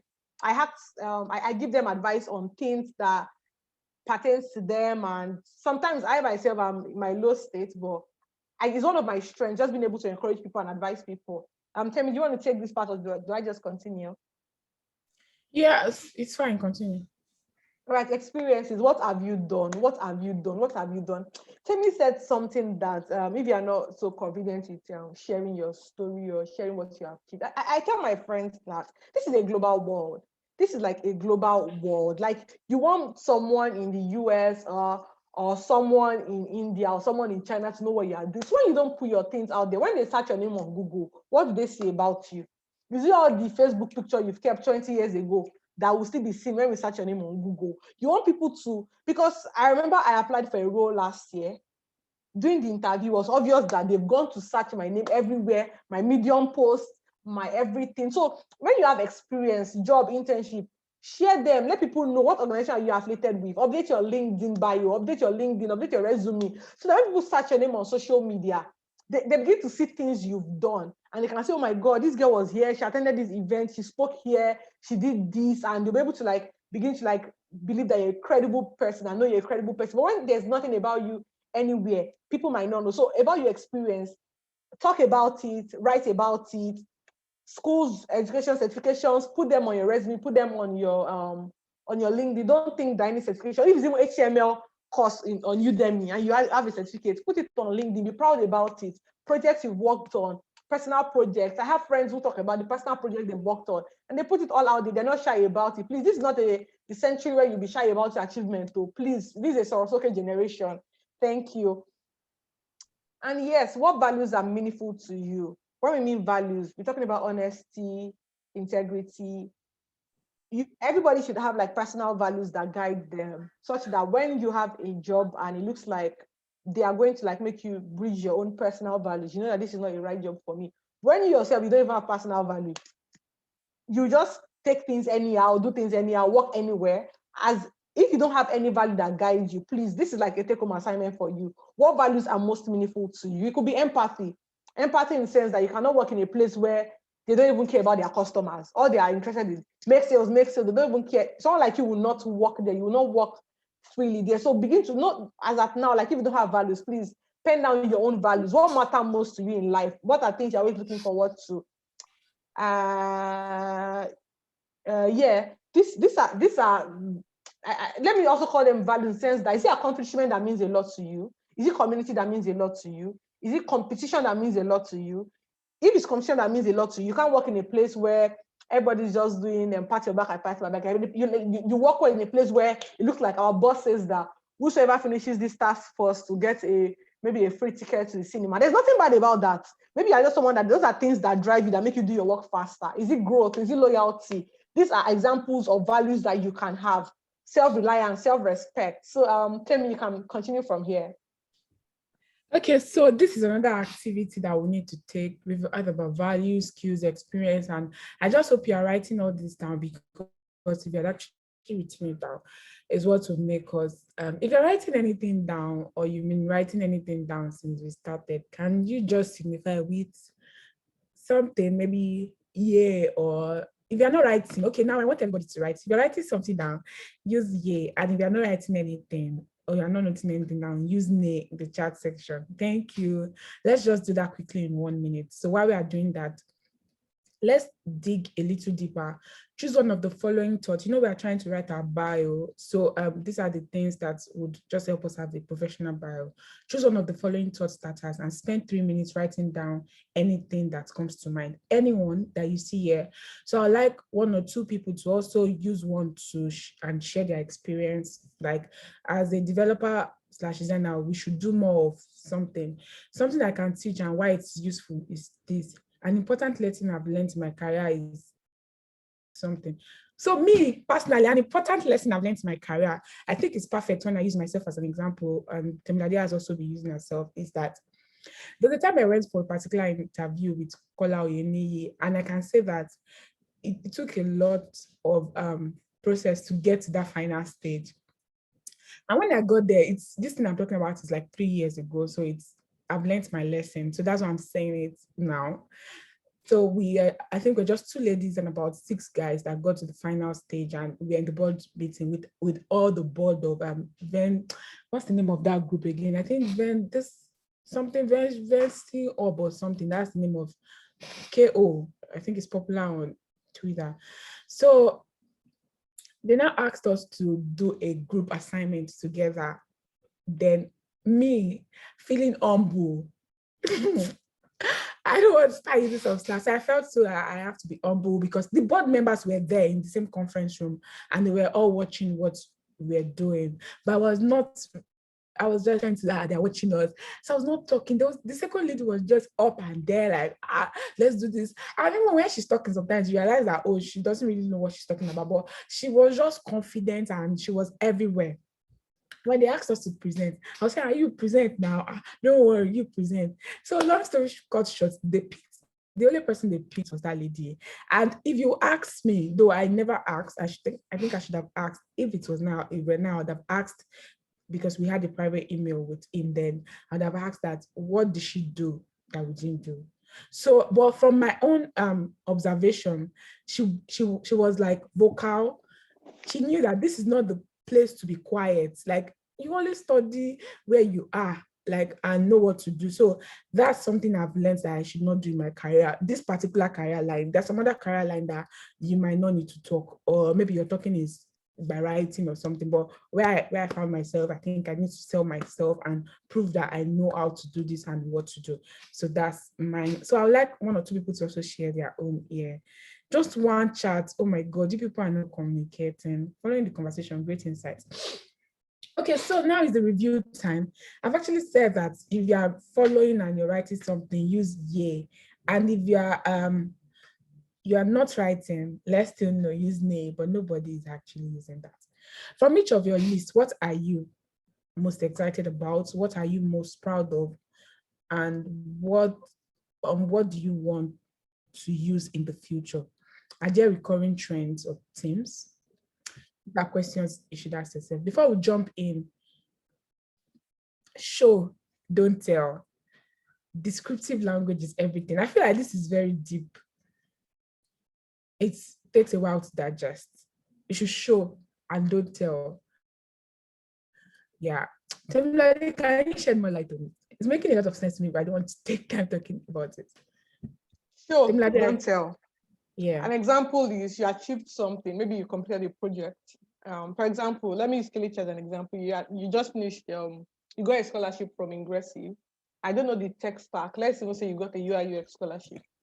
We see people when they are done with their event, they're like, oh my God, I just finished. I'm glad to inform you on LinkedIn that I just completed blah, blah, blah, blah, blah. You didn't tell us about the project you did. You're just telling us you are done. Okay, you are done. What did you do? What did you achieve? So showing means even in your communication, let people see. Maybe it could be a picture of your project, a link to your project. Not just you telling us, it's not even about you even showing us your certificate. Show us what you've done with what you've learned. Show us what you've done with your skills. Show us what you've done with your strength. And make it be visible. Don't just talk about it that, hey, guess what? I did this. Okay, you did this. Okay. What have you done with it? What have you done with what you've learned? This thing says, are you a creative leader that constantly meets stated goals? Can you like, is there something after this? Like, I mean, is there, okay, let me read this again. Are you a creative leader that consistently meets stated goals? Or do you harness ideas, wrangle agile teams, obsess over cultivating an inclusive culture, and shepherd junior developers through mentorship and masterful coaching? You see that some of these things are highlighted in like blue. Those are like keywords that should be in your, aside when you're like describing yourself, you've kept the link to your project. There are some keywords that make you stand out. I harness ideas. I obsess over cultivating an inclusive culture. I am good with masterful coaching, like keywords. Those keywords, aside maybe the picture you're adding or the link to your project, those keywords also make your statements more obvious or makes you communicate better. It shows people what you are doing instead of you just talking about it with just like some common words. I just did this. I just got a this. I just got a that. It could just be, I just announced an idea based on a project I completed and I was able to do this. So another activity for you is to rephrase some of the things, some of the skills you've mentioned. I am a good communicator. Can you rephrase it such that it shows what you are capable of doing?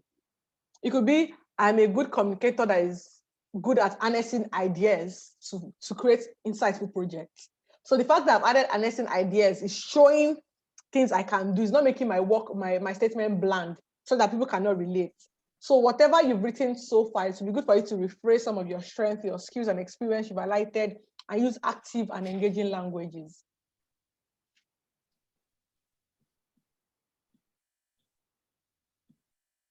Yeah, this is an activity for us. These are like engaging and active languages that we can use.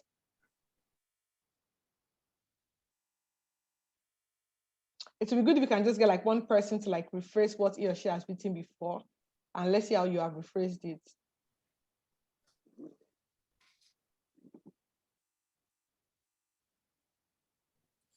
All right, so these are final tips. Use the tools you have, quantify with data, invert the negatives, give credit to personal experience.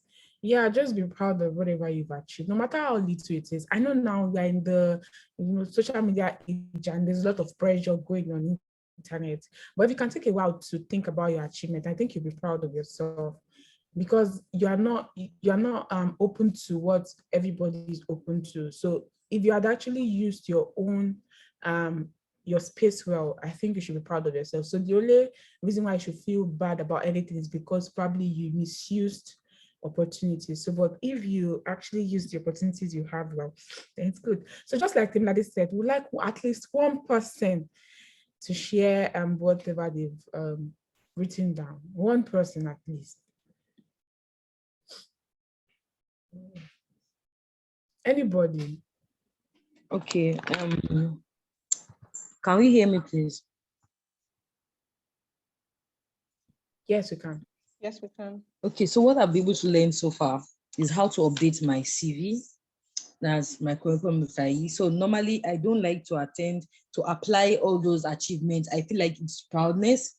So at some point I just feel all those little webinars that I attend, like having too much certificates, like I've gotten when going for conferences from school, that it is always too much, that they'll be like, can we employ this person? So since it's cool to like brag about your achievements, things that cool for me is like add all my certificates, all my certification, no matter how small, how big it is, apply them and put them into my curriculum vitae. Thank you.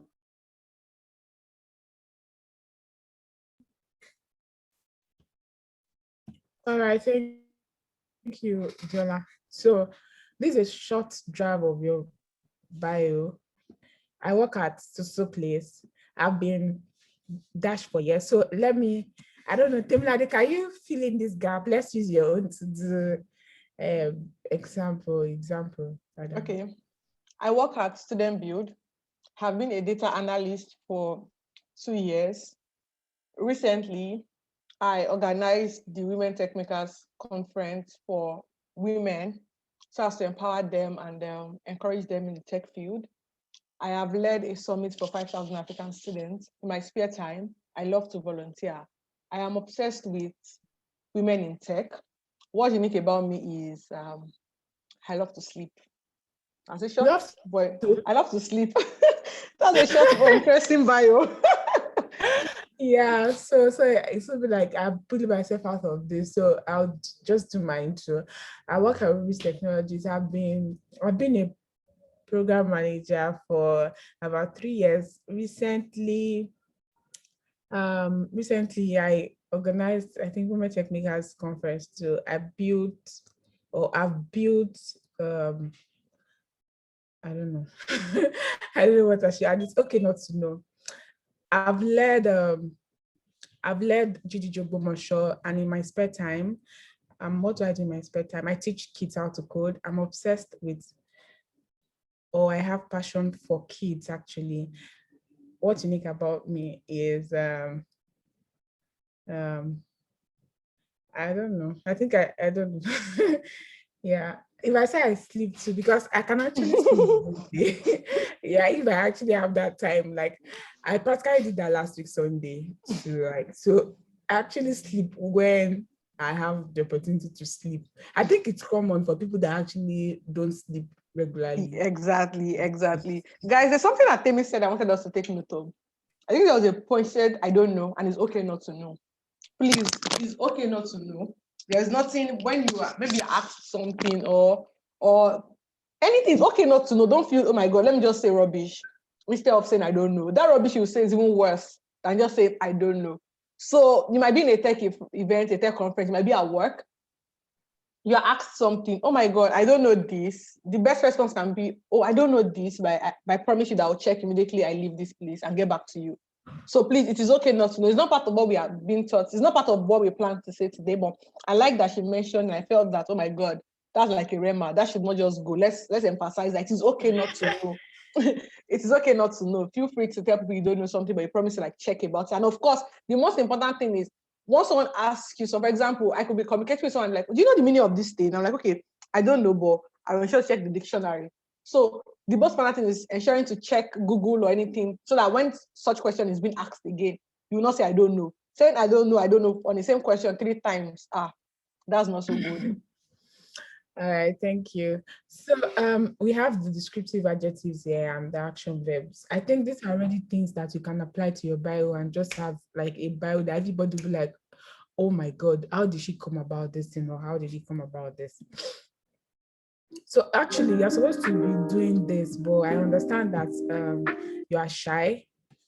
And I would like to say that being shy, we actually, I think from my story I shared in my interview, I don't know if it's shyness or sometimes I feel like it's stupidity too, because sometimes you might, like, I feel like regret about that thing, although I've moved past that for 3 years, but anytime I remember that, I don't feel happy about it. So when you're supposed to talk, please let's talk. So but we'll just move on because we don't even have time.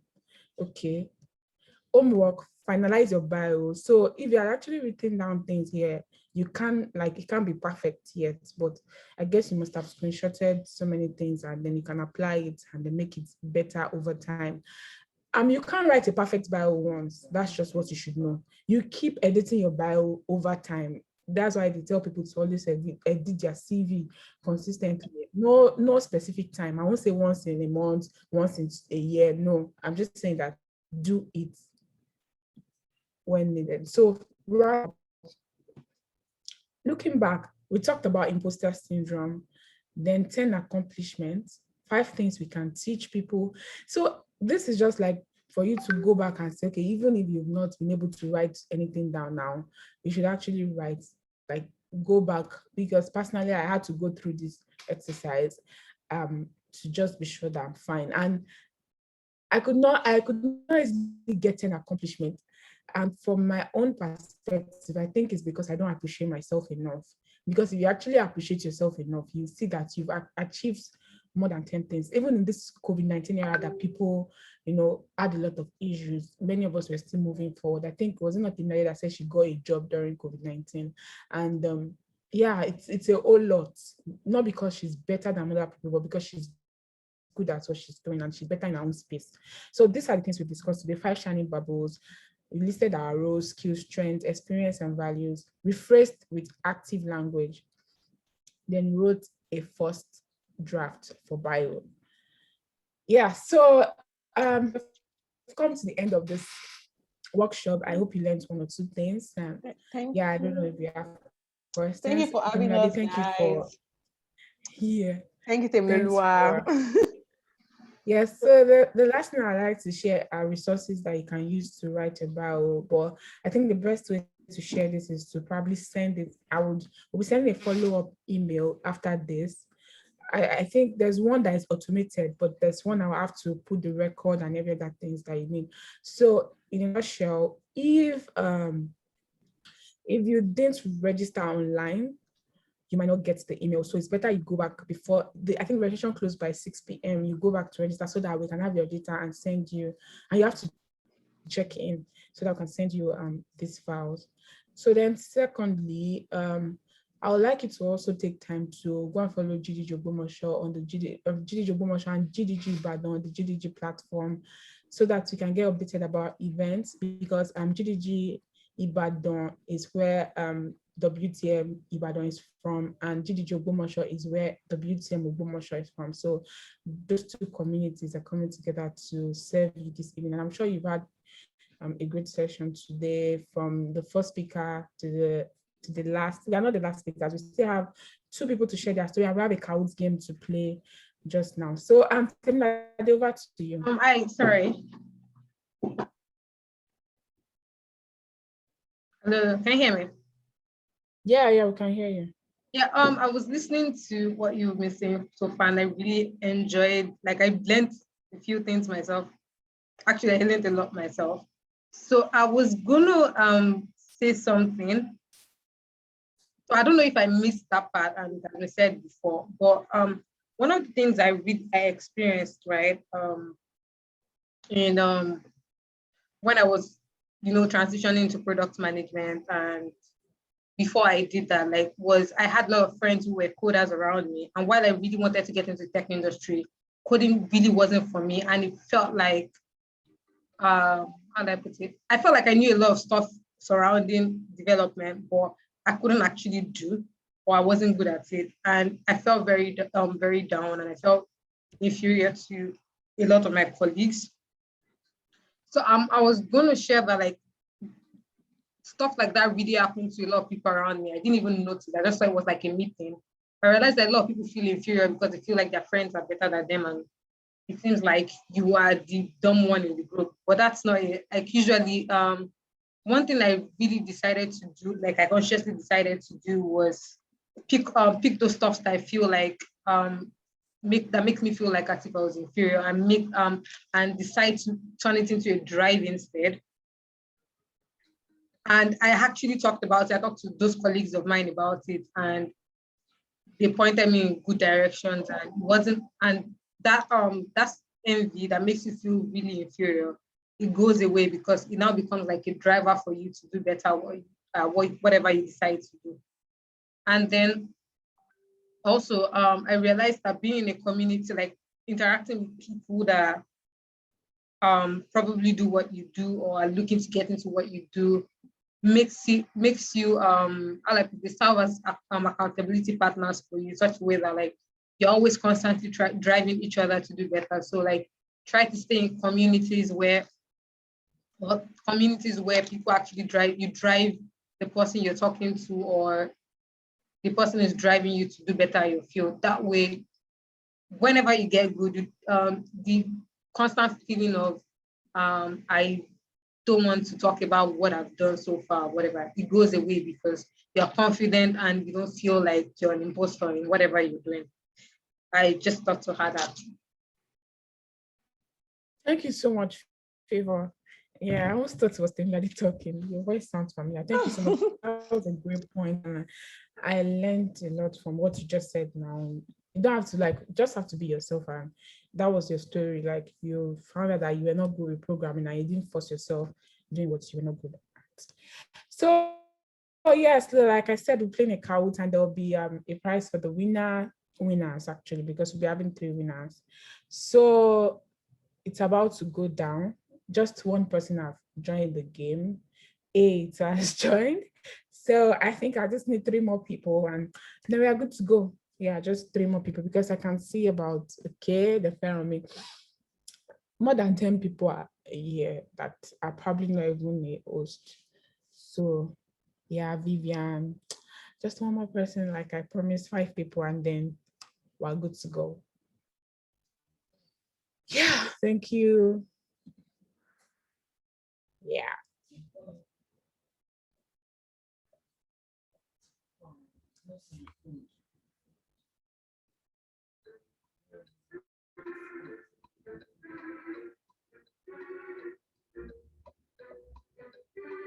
Actually, I think 15 seconds I gave this thing I'll be 30 seconds, but anyways, because I felt it was going to be online and some people might be dragging it, so that's why I just increased the time. I think it's fair. The game pin is still somewhere down on the screen in case you missed it earlier. 6630847. Yes. So let's see the winner for this. Poster. And funny enough, this person was not even showing at that point when we started. It's no. Yeah, for those that actually watch movies that, that goes to the mind and so this is the opportunity. So after watching a movie that is inspiring, do you make research about the movie and to learn more? 7 answers. Yes, so Even Figure was like a mind-changing movie for me. I can never forget it, and I think I'll still watch it anytime. Okay.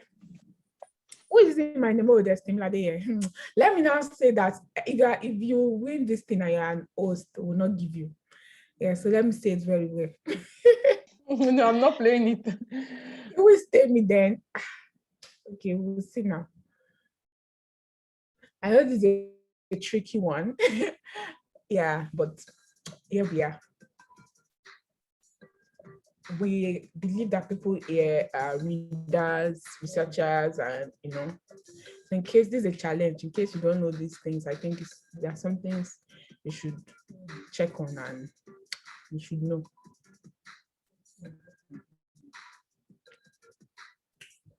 Yeah, we move. Hey, Buster. I'm really looking like, who is Buster?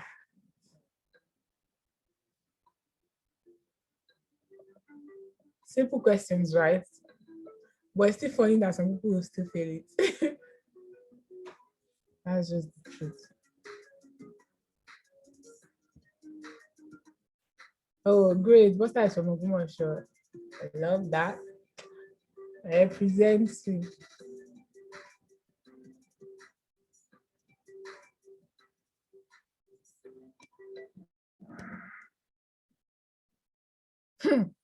Buster, the champion. Okay. What's Google's slogan? I know so many people will be faulting this.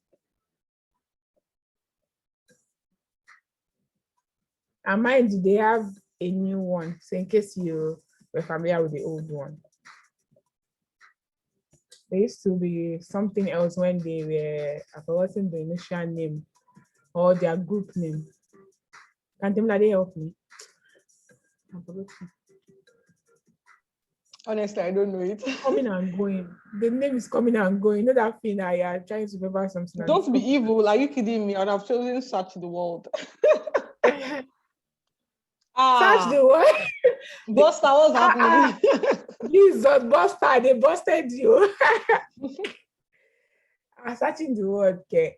The first one was even I forgotten, but the first one was something similar to be happy always or something. Then both of them were actually present in the question. But it's not searching the word and it's not the other one to that. It is not. So this is a little bit tricky. So but I think you would do well if you have been following the events, like as you mentioned severally. And mind you, WTM. Okay, Favour just disappeared on the leaderboard now. Ow. Okay, this is another bonus question. Yes. But some people will still pick the wrong answer.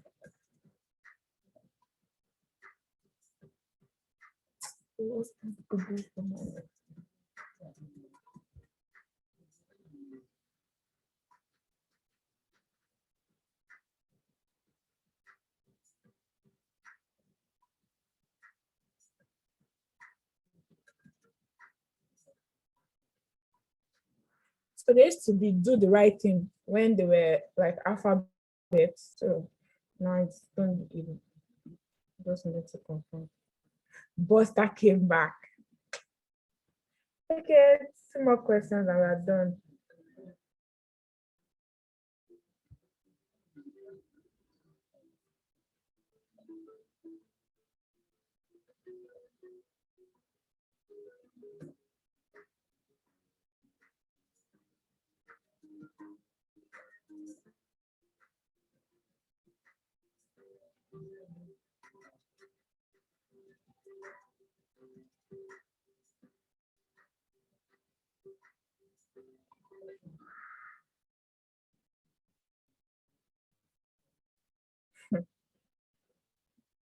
Okay.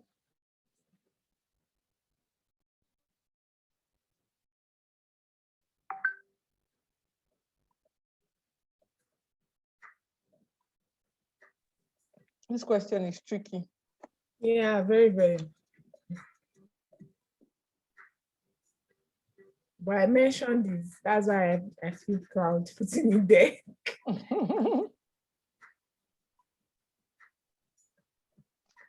I tell answers. The participants are increasing. Okay. Okay. Let's see the winner now.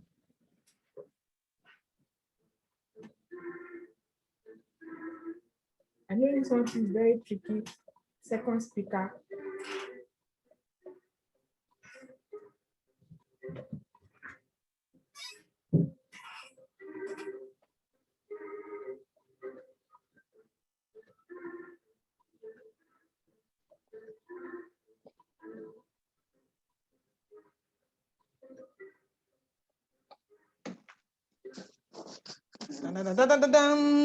We get to know the winner. And the winner is John, number number three. 3. So, Boss what Fab. did you win this game? Who won? Sister said. Gentle. Yeah. Gentle. Which one's gentle?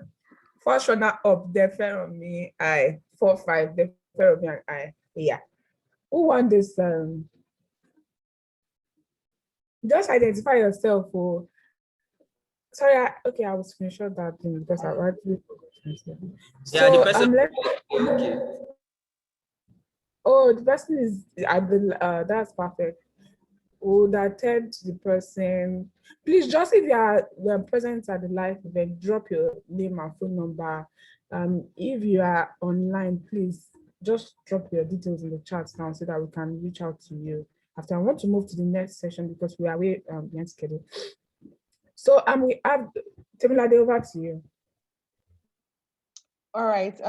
We have two ladies already shared their story with us earlier when we started the program. And we have 2 other ladies who will be sharing their story with us too. And the reason why this is a very important aspect of the program is, when you go for sessions and sometimes you hear people's story and you connect to it when they share where they started from and where they are now, you're able to connect with it, and it gives you like some sort of moral support, or it gives some sort of energy. I remember when I started learning how to program, while I was in school, I always assumed that programming is very, very tough, that it's not for someone like me. Then I went for an event. It was like a coding boot camp, and the tutor was a lady. She didn't say anything. The fact that it's a lady talking, though weeks later she shared her story with us, I was like, oh my God, I think I want to take this coding thing more serious. Was hearing someone's story that inspired me to move further.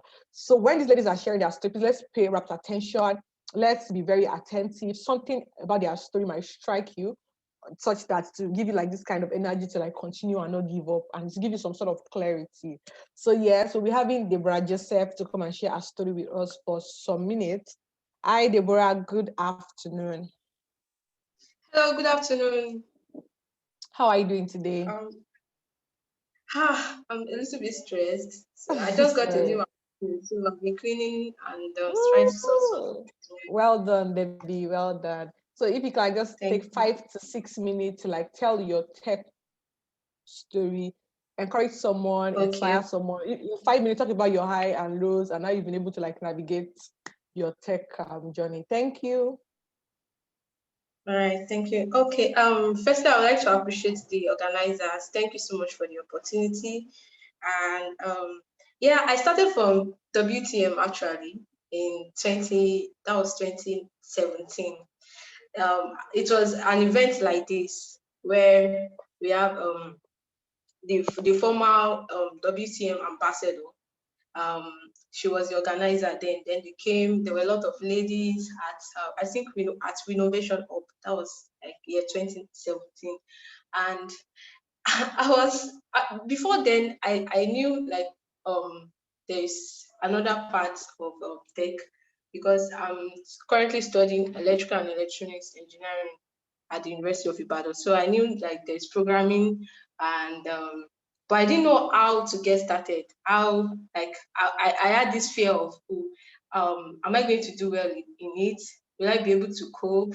Will I be able to understand the concept? So, but going for the event, that there was a lot of exposure, and the tutors, they were all females, and I was inspired by they encouraged us to take careers in tech, try programming, try different things. Then after the program, I was so inspired. I just Then I was using the laptop that was like not very, very good. I messaged my parent that evening saying, oh, I want a new laptop now because I want to go into coding. I want to start doing this. I want to start doing that. So I had to say this because going for events, you might not know there's a if not everything, you'll be able to there's no how you'll be able to get one or two things out of it. So my own tech journey started from attending events like this. That was WTM Ibadan, International Women's Day Ibadan 2017. So along the way, I started with embedded system because it's related to my course of study in the university. So I wanted something I can apply to my current studies. So I chose embedded systems. I started with Arduino.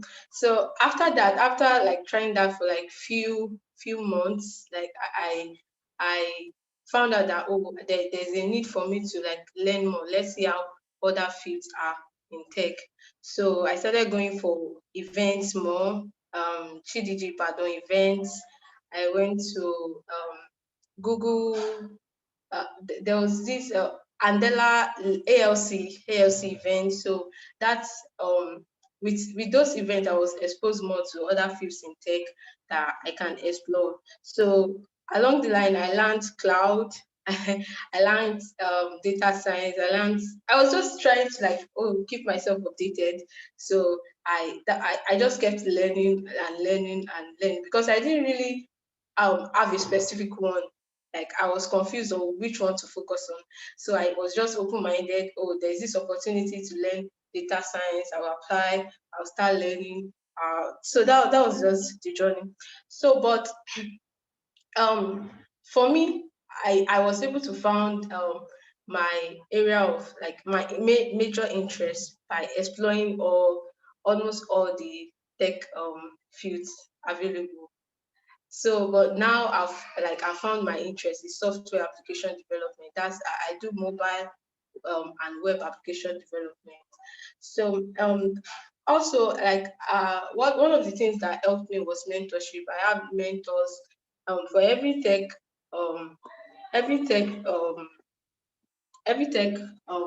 aspect that like I tried learning. I got someone to like kind of put me through. I went on Twitter, like search for people that are doing the same thing, see how they are doing it, and like try to follow the trend. So I had to opt out of data science, for instance, now because I found out that it wasn't I didn't really like the whole process and all. So um, so that was how I got to find my interest. So you might not know like your major, you might be doing project management for now or UI UX, but you still want to like get to learn other things. So it's fine, like just be open-minded. I have big people in tech that they also went through the same process. They explored sorry for the background noise. So they also exploit like different areas like in tech before getting to know their major interests. So also one of the I'll talk about my downs now. So I explained, like I mentioned earlier, that I was just learning and learning. Oh, there's this opportunity, you apply, you learn. So with all my learnings, I wasn't an expert in any of them. I wasn't able to practice as much as I'm required in any of them. So that was like the major downfall. And in tech field, it's not about your knowledge, it's how much you can apply your knowledge to solve a problem. It's how much if you apply for an internship, for instance, now you want to be sure you can apply that knowledge of CSS, for instance, to building something, to solving a problem, to just to relate it to real world situations. So it's required that whatever you are like learning now, whatever you are doing, you have to be good at it. You have to know it very, very well. So that was one of my major mistakes. So I was just learning. Oh, if they say, oh, what is this in data science, I can tell you what is this, but like know how to really apply it. I didn't like sit myself down to practice. very hard. Another aspect was being everywhere. Yes, I should have like tried exploring different areas, like maybe like just for a 1 year, and then try to narrow it down to one particular one, because like know it very well. Or I don't know why, but it was like late last year that I got to like, okay, let me just focus on software application development. That's mobile and web.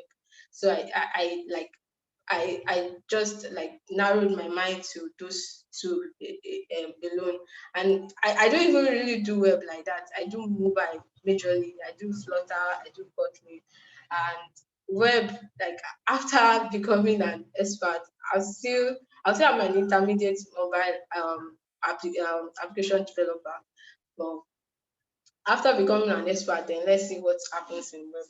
Okay, so my advice to ladies like currently listening to me is that you should not be afraid of exploring opportunities. Yeah, there was this program I went for. I think Temilade was also there, and Favour such Favour was there. I think it's there's this women tech star, something like that. Yes, that was where I learned Arduino, how to use like the embedded system Arduino, blah blah blah. So don't be afraid of exploring opportunities, even though you've not found your interest, like major one you want to venture into. Just be open-minded. Exploring opportunities. It's not that you see one application today, UI/UX, you apply for it. You see another one, you apply for it. No, just be open-minded and try to get your major area of interest. So another thing is you have to learn, like be curious and be open-minded.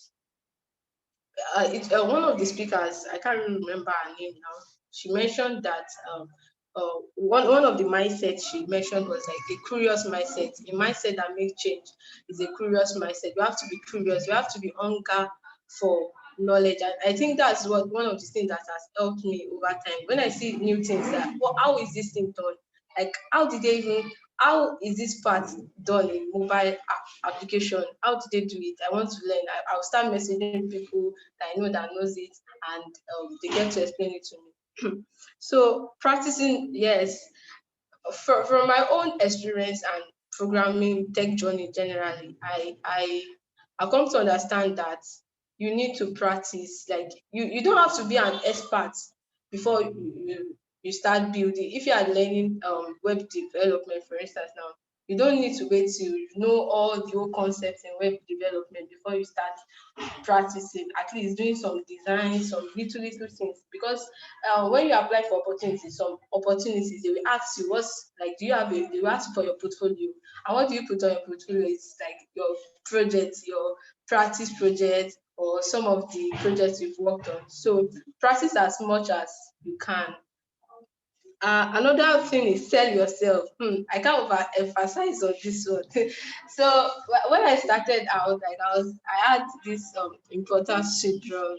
Like I'm not the really talking type of person. Like, oh, you go out, you talk, and they say, do you have a question? You raise up your hand. What do you do? I just say I'm a student. Meanwhile, I do some like tech stuff, but I'll just summarize and say, oh, I'm a student. And when people are talking about their achievements, you just keep quiet, and I won't mention mine. So, but I think I overcame that last year, and I became more outspoken. So you need to sell yourself. Yes, sell yourself. Like there's no little achievement. You're able to do this in tech. Like okay, maybe you are learning UI/UX, for instance. You're able to achieve your milestone. Like you said, you go for yourself. I want to learn this at the end of this month, and you're able to achieve it. Put it out. Like just express yourself. Oh, I did this, and you'll be amazed by like the responses of others. One of the one of the one of the ladies that shared that story, her name is also Deborah. She said after designing the Lautech, like the UI/UX design for Lautech student, blah blah blah. She posted it on Twitter, and their people's reaction was like, wow, wow, like so like you can't overemphasize on selling yourself. You have to put yourself out there. Nobody will know what you've done. Nobody will come to your computer or laptop to say, oh, let me see the project you've worked on, if you don't show it to the world. So that's for selling ourselves. So another thing is learning the concept. So this will bring me to like some of the opportunities I've gotten and some of the ones I didn't get. So so far I've interned in 2 places as a mobile, and I also do gigs too. So, but one of the things that affected me while starting out was that I was just learning some things. I didn't really understand the concepts. Like for instance, now if you are learning a program object-oriented language, let's like Java, for instance, you are expected to know some things like basic things. It's not that you know how to apply those things. So if I write this is what will happen. You have to know it, like understand the concept. What if I change it this way? Is it going to like, how is it going to affect the code? Because I've gone for coding interviews that they don't want to know that, oh, you built this thing. They want to see how you were able to build it. You don't really understand the concept behind building it. So as tech ladies, we need to understand like the concept of whatever we are doing. So yes. So okay, I think I've exceeded the time given. But yes, there's no limit, there's no glass ceiling anymore. We can go beyond boundaries. Like we can do as much as we've dreamt like of doing in tech. Like the opportunities are like unlimited. It's just for us to key into it, prepare ourselves like in learning with experience, get be mixed with communities like this. Like I mentioned earlier, I started with WTM. So like be engaged with communities or programs like this, and you'll be shocked, like you'll be amazed by your outcome in years to come. So thank you so much for the opportunity. I hope you have been able to drop 1 or 2 points. Thank you so much. Wow. Debbie said 1 or 2 points. You dropped points with S. Thank you so much, Debbie. That was quite insightful. I learned a lot. Debbie is someone Deborah is someone I've watched, I've seen her grow. Like she said, she was once a quiet person. Now she's someone that talks audibly. I think some months ago or late last year, she won something Google Inside Look. I thought she was going to talk about that. But when she started coding, she started from not knowing Jack.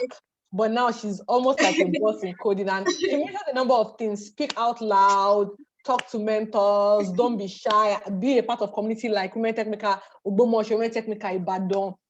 Talk to people, share your story, let people know what you are doing, a number of other things. Thank you so much, Debbie. We learned a lot. I don't know if Damilola is here to also share our story. Then, good afternoon. Good afternoon, Damilola. Thank you for having me. Thanks to everyone that has spoken all this while. I've really gained a lot. Thank you for the privilege. I was asked to talk about my journey, the highs and lows. Sorry, how many minutes do I have? Less than 5 minutes, please. Thank you. Wow. Okay. All right. Well, I started my tech journey when I started my IT. That was 2 years ago when I was in the 400 level. IT is industrial training for universities. I am currently a graduate of Ladoke Akintola University of Technology from the Department of Computer Science. Well, my tech journey, like I said, started during my IT when I had to get a placement. Though I had been hearing about coding here and there, but I was not really serious about it because I was getting money from home. I did not see the need to really add skills or do anything about myself. Then I needed a placement. There was no placement. Then a sort of a brother to me works for a company in Lagos. They have a workspace. Then he told me that I'll have to come to Lagos and procure a workspace for myself. I'll have to pay monthly. I was like, wow, am I not supposed to be getting paid? He said, well, you did not get the placement, then you have to be paying monthly for the workspace. Then I started paying. At first, I was scared. I was like, will I know this thing? This one that I'm just paying. I was paying over 20,000 every month then, and I used almost 6 months. Then I was really scared. But later, most of the things I know, I learned them online, and thanks to that brother of mine, he guided me a lot. Then in this story, I'll be inputting the highs and lows, some advices too. You need a guide. That's number one in this tech journey, because whether you like it or not, most tech people are self-taught, directly or indirectly. They're self-taught. You need a guide, because most of the things you get to know will be from the internet, and internet has billions of stuff concerning whatever you want to learn. And for you to an amateur or somebody that is new wanting to learn something, everything will catch your eyes, and you want to this one is talking about this while you are still watching something. Probably are watching how to bake a cake or something.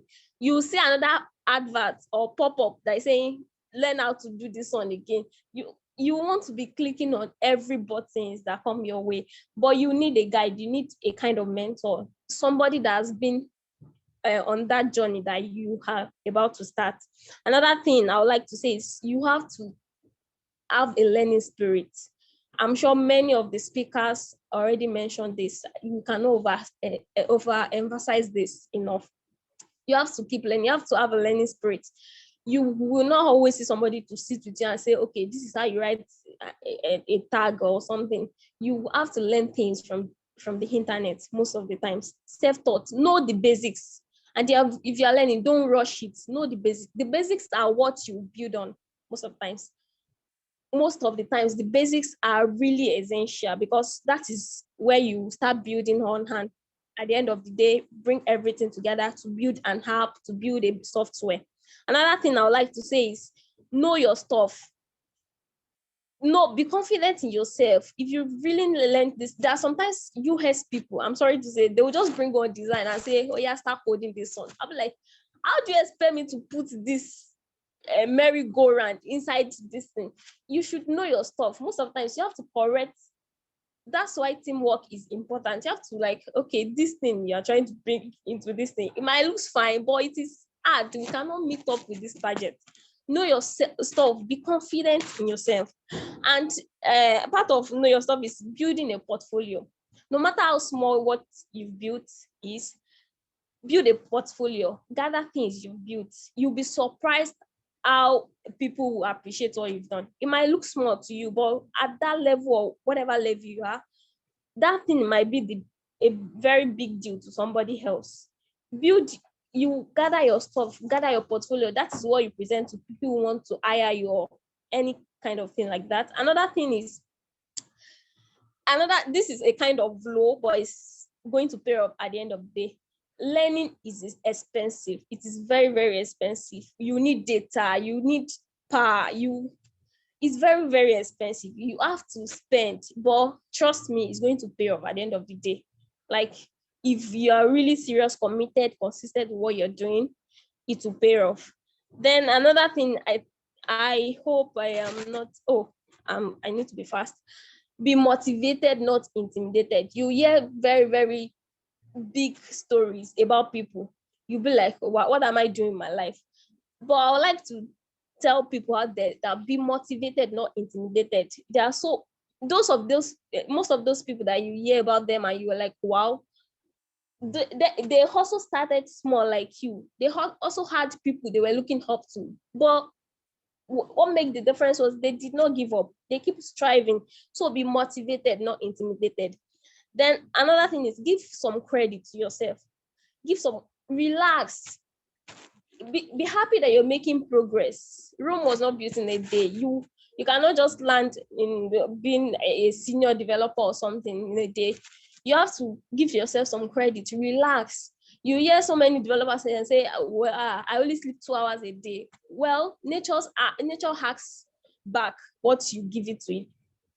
So you have to relax, give yourself some credit, be happy with where you are, and don't just sit back and say, oh, I have arrived. Relax a bit, then pick up yourself again.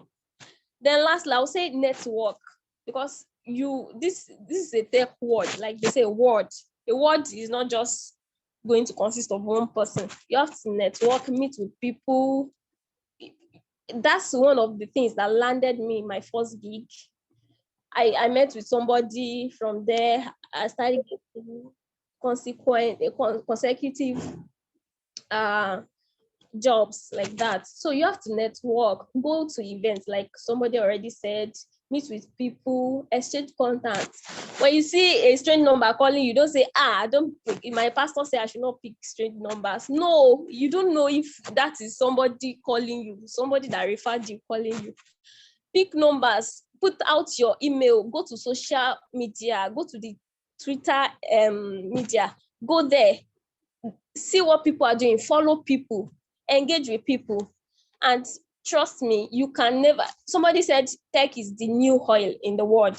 So you can never go wrong in tech. I'm sure you've heard so many people from different fields, agri, electrical, different fields in the world coming into the tech world. So you are not limited by the course you've studied or whatever you're doing presently. You can go into tech, invest in it, and you get paid back greatly. I can assure you that. And I really hope this short talk have really motivated somebody out there. I hope you are inspired by my talk, and I hope you make use of the points all of us have been saying all this while. Thank you once again for the opportunity. Thank you so much, Damilola. Thank you. I tried to reflect back 3 years ago. You were not like this. You were not this. Maybe you were not this vocal, or you were not this confident. But see how far. No. Guys, let's use Damilola and Debbie. We've been very, very on serious with our tech journey. Let's say I'm looking forward to this same time next year to be able to. I'm looking forward to being bold in sharing my story with other folks. I'm looking forward to have achieved A, B, C, D, E, F, G. Damilola, thank you so much for that insightful story. Against all odds, even when you have to be paying 20,000 every month, accommodation, you're like, I have to learn this and I have to get it. You pushed yourself you pushed yourself even beyond your boundaries, and that is what tech also entails. Sometimes it might be tough. You also mentioned that we should not be too hard on ourselves. We should be patient. When things are not working well, don't be too hard on yourself. Calm down. Problem no dey finish. Rest. Come back again and redirect. Thank you so much, Damilola. I personally learned a lot from your story. So, guys, who has any question for Damilola, for Deborah, for anybody, for the WTM team? Who has any question before we call this a wonderful IWD event? Any question? And don't forget, we'll share you the slide after the program, and most likely the recording too. And of course, follow WTM Ogbomoso on Twitter, follow GDG Ogbomoso on Twitter, follow GDG Ibadan on Twitter. That's the WTM is embedded. All right. I guess we can call it a day. These are hashtags you should use. Please don't forget when you're trying to tweet. These are hashtags you can use. Thank you so much. Tell me, I think you should say the closing presentation. No, it's actually you. But okay. I'll say mine too. You say yours. So on behalf of Ogbomoso and WTM Ogbomoso, I want to appreciate every one of you that attended this event, and shout out to my guys that attended physically. We are feeling your vibe and we appreciate you all. We know you cannot communicate with us directly, but we are with you in the spirit, and we know you are also with us in spirit. I want to appreciate all the volunteers, Maureen, and every other guys that have spent time here to make this event a successful one. Adiola, Adelakun, Vivian, I think she left the meeting for one reason or the other. Michael, Lawali, Samuel, many people that I can't mention your name, and to the team that put this together, GG Commercial team, GG the team, Temilade, Nathaniel Makinde, Samuel, Damilola, help me out with names. Adiola, Doyin has been keeping our social media. Bolu, oh no, Bolu, everybody, we appreciate you so much, because without you, we'll not be here today. Like, this is a successful event, and I'm grateful to God to how far it has come. So over to you, Temilade, to All right. and On this behalf is a grand guy. So of don't forget to follow our pages. We are going to be sending you an email containing membership form. I will make sure we get the one for Ibadan and the one for Ogbomoso, so you feel it. If you're interested in getting updates. This is not the only event we actually organize, different events from IWD and GGG. So you stay updated. Follow us. That's just the best thing. You have it there. Yeah. So thank you. Temilade. Thank you, guys. On behalf of WTM Ibadan, Women Technicals Ibadan, and Google Developers Group Ibadan, we say thank you for everyone for joining. Thank you, WTM Ogbomoso, for letting us host this with you. It was really nice planning with you guys from the beginning till now. Thanks for the collaboration, the cooperation. It was fun, interesting, and insightful. Thank you, everybody, for attending. Thanks to all our speakers that came on board. To those, I can see those that attended physically. Thank you so much, guys. Thank you for making this event a great one. Have a nice weekend, people. See you very soon when we have another event. Bye. Yeah, sure, Damilola, we will not forget the recording. Yeah, and the hashtag is also on social media. Just please check WTM Ibadan. Thank you. Have a wonderful weekend, and please apply what you've learned. Bye. Yeah, so we come to the end of IWD Oyo 2020. Bye, guys.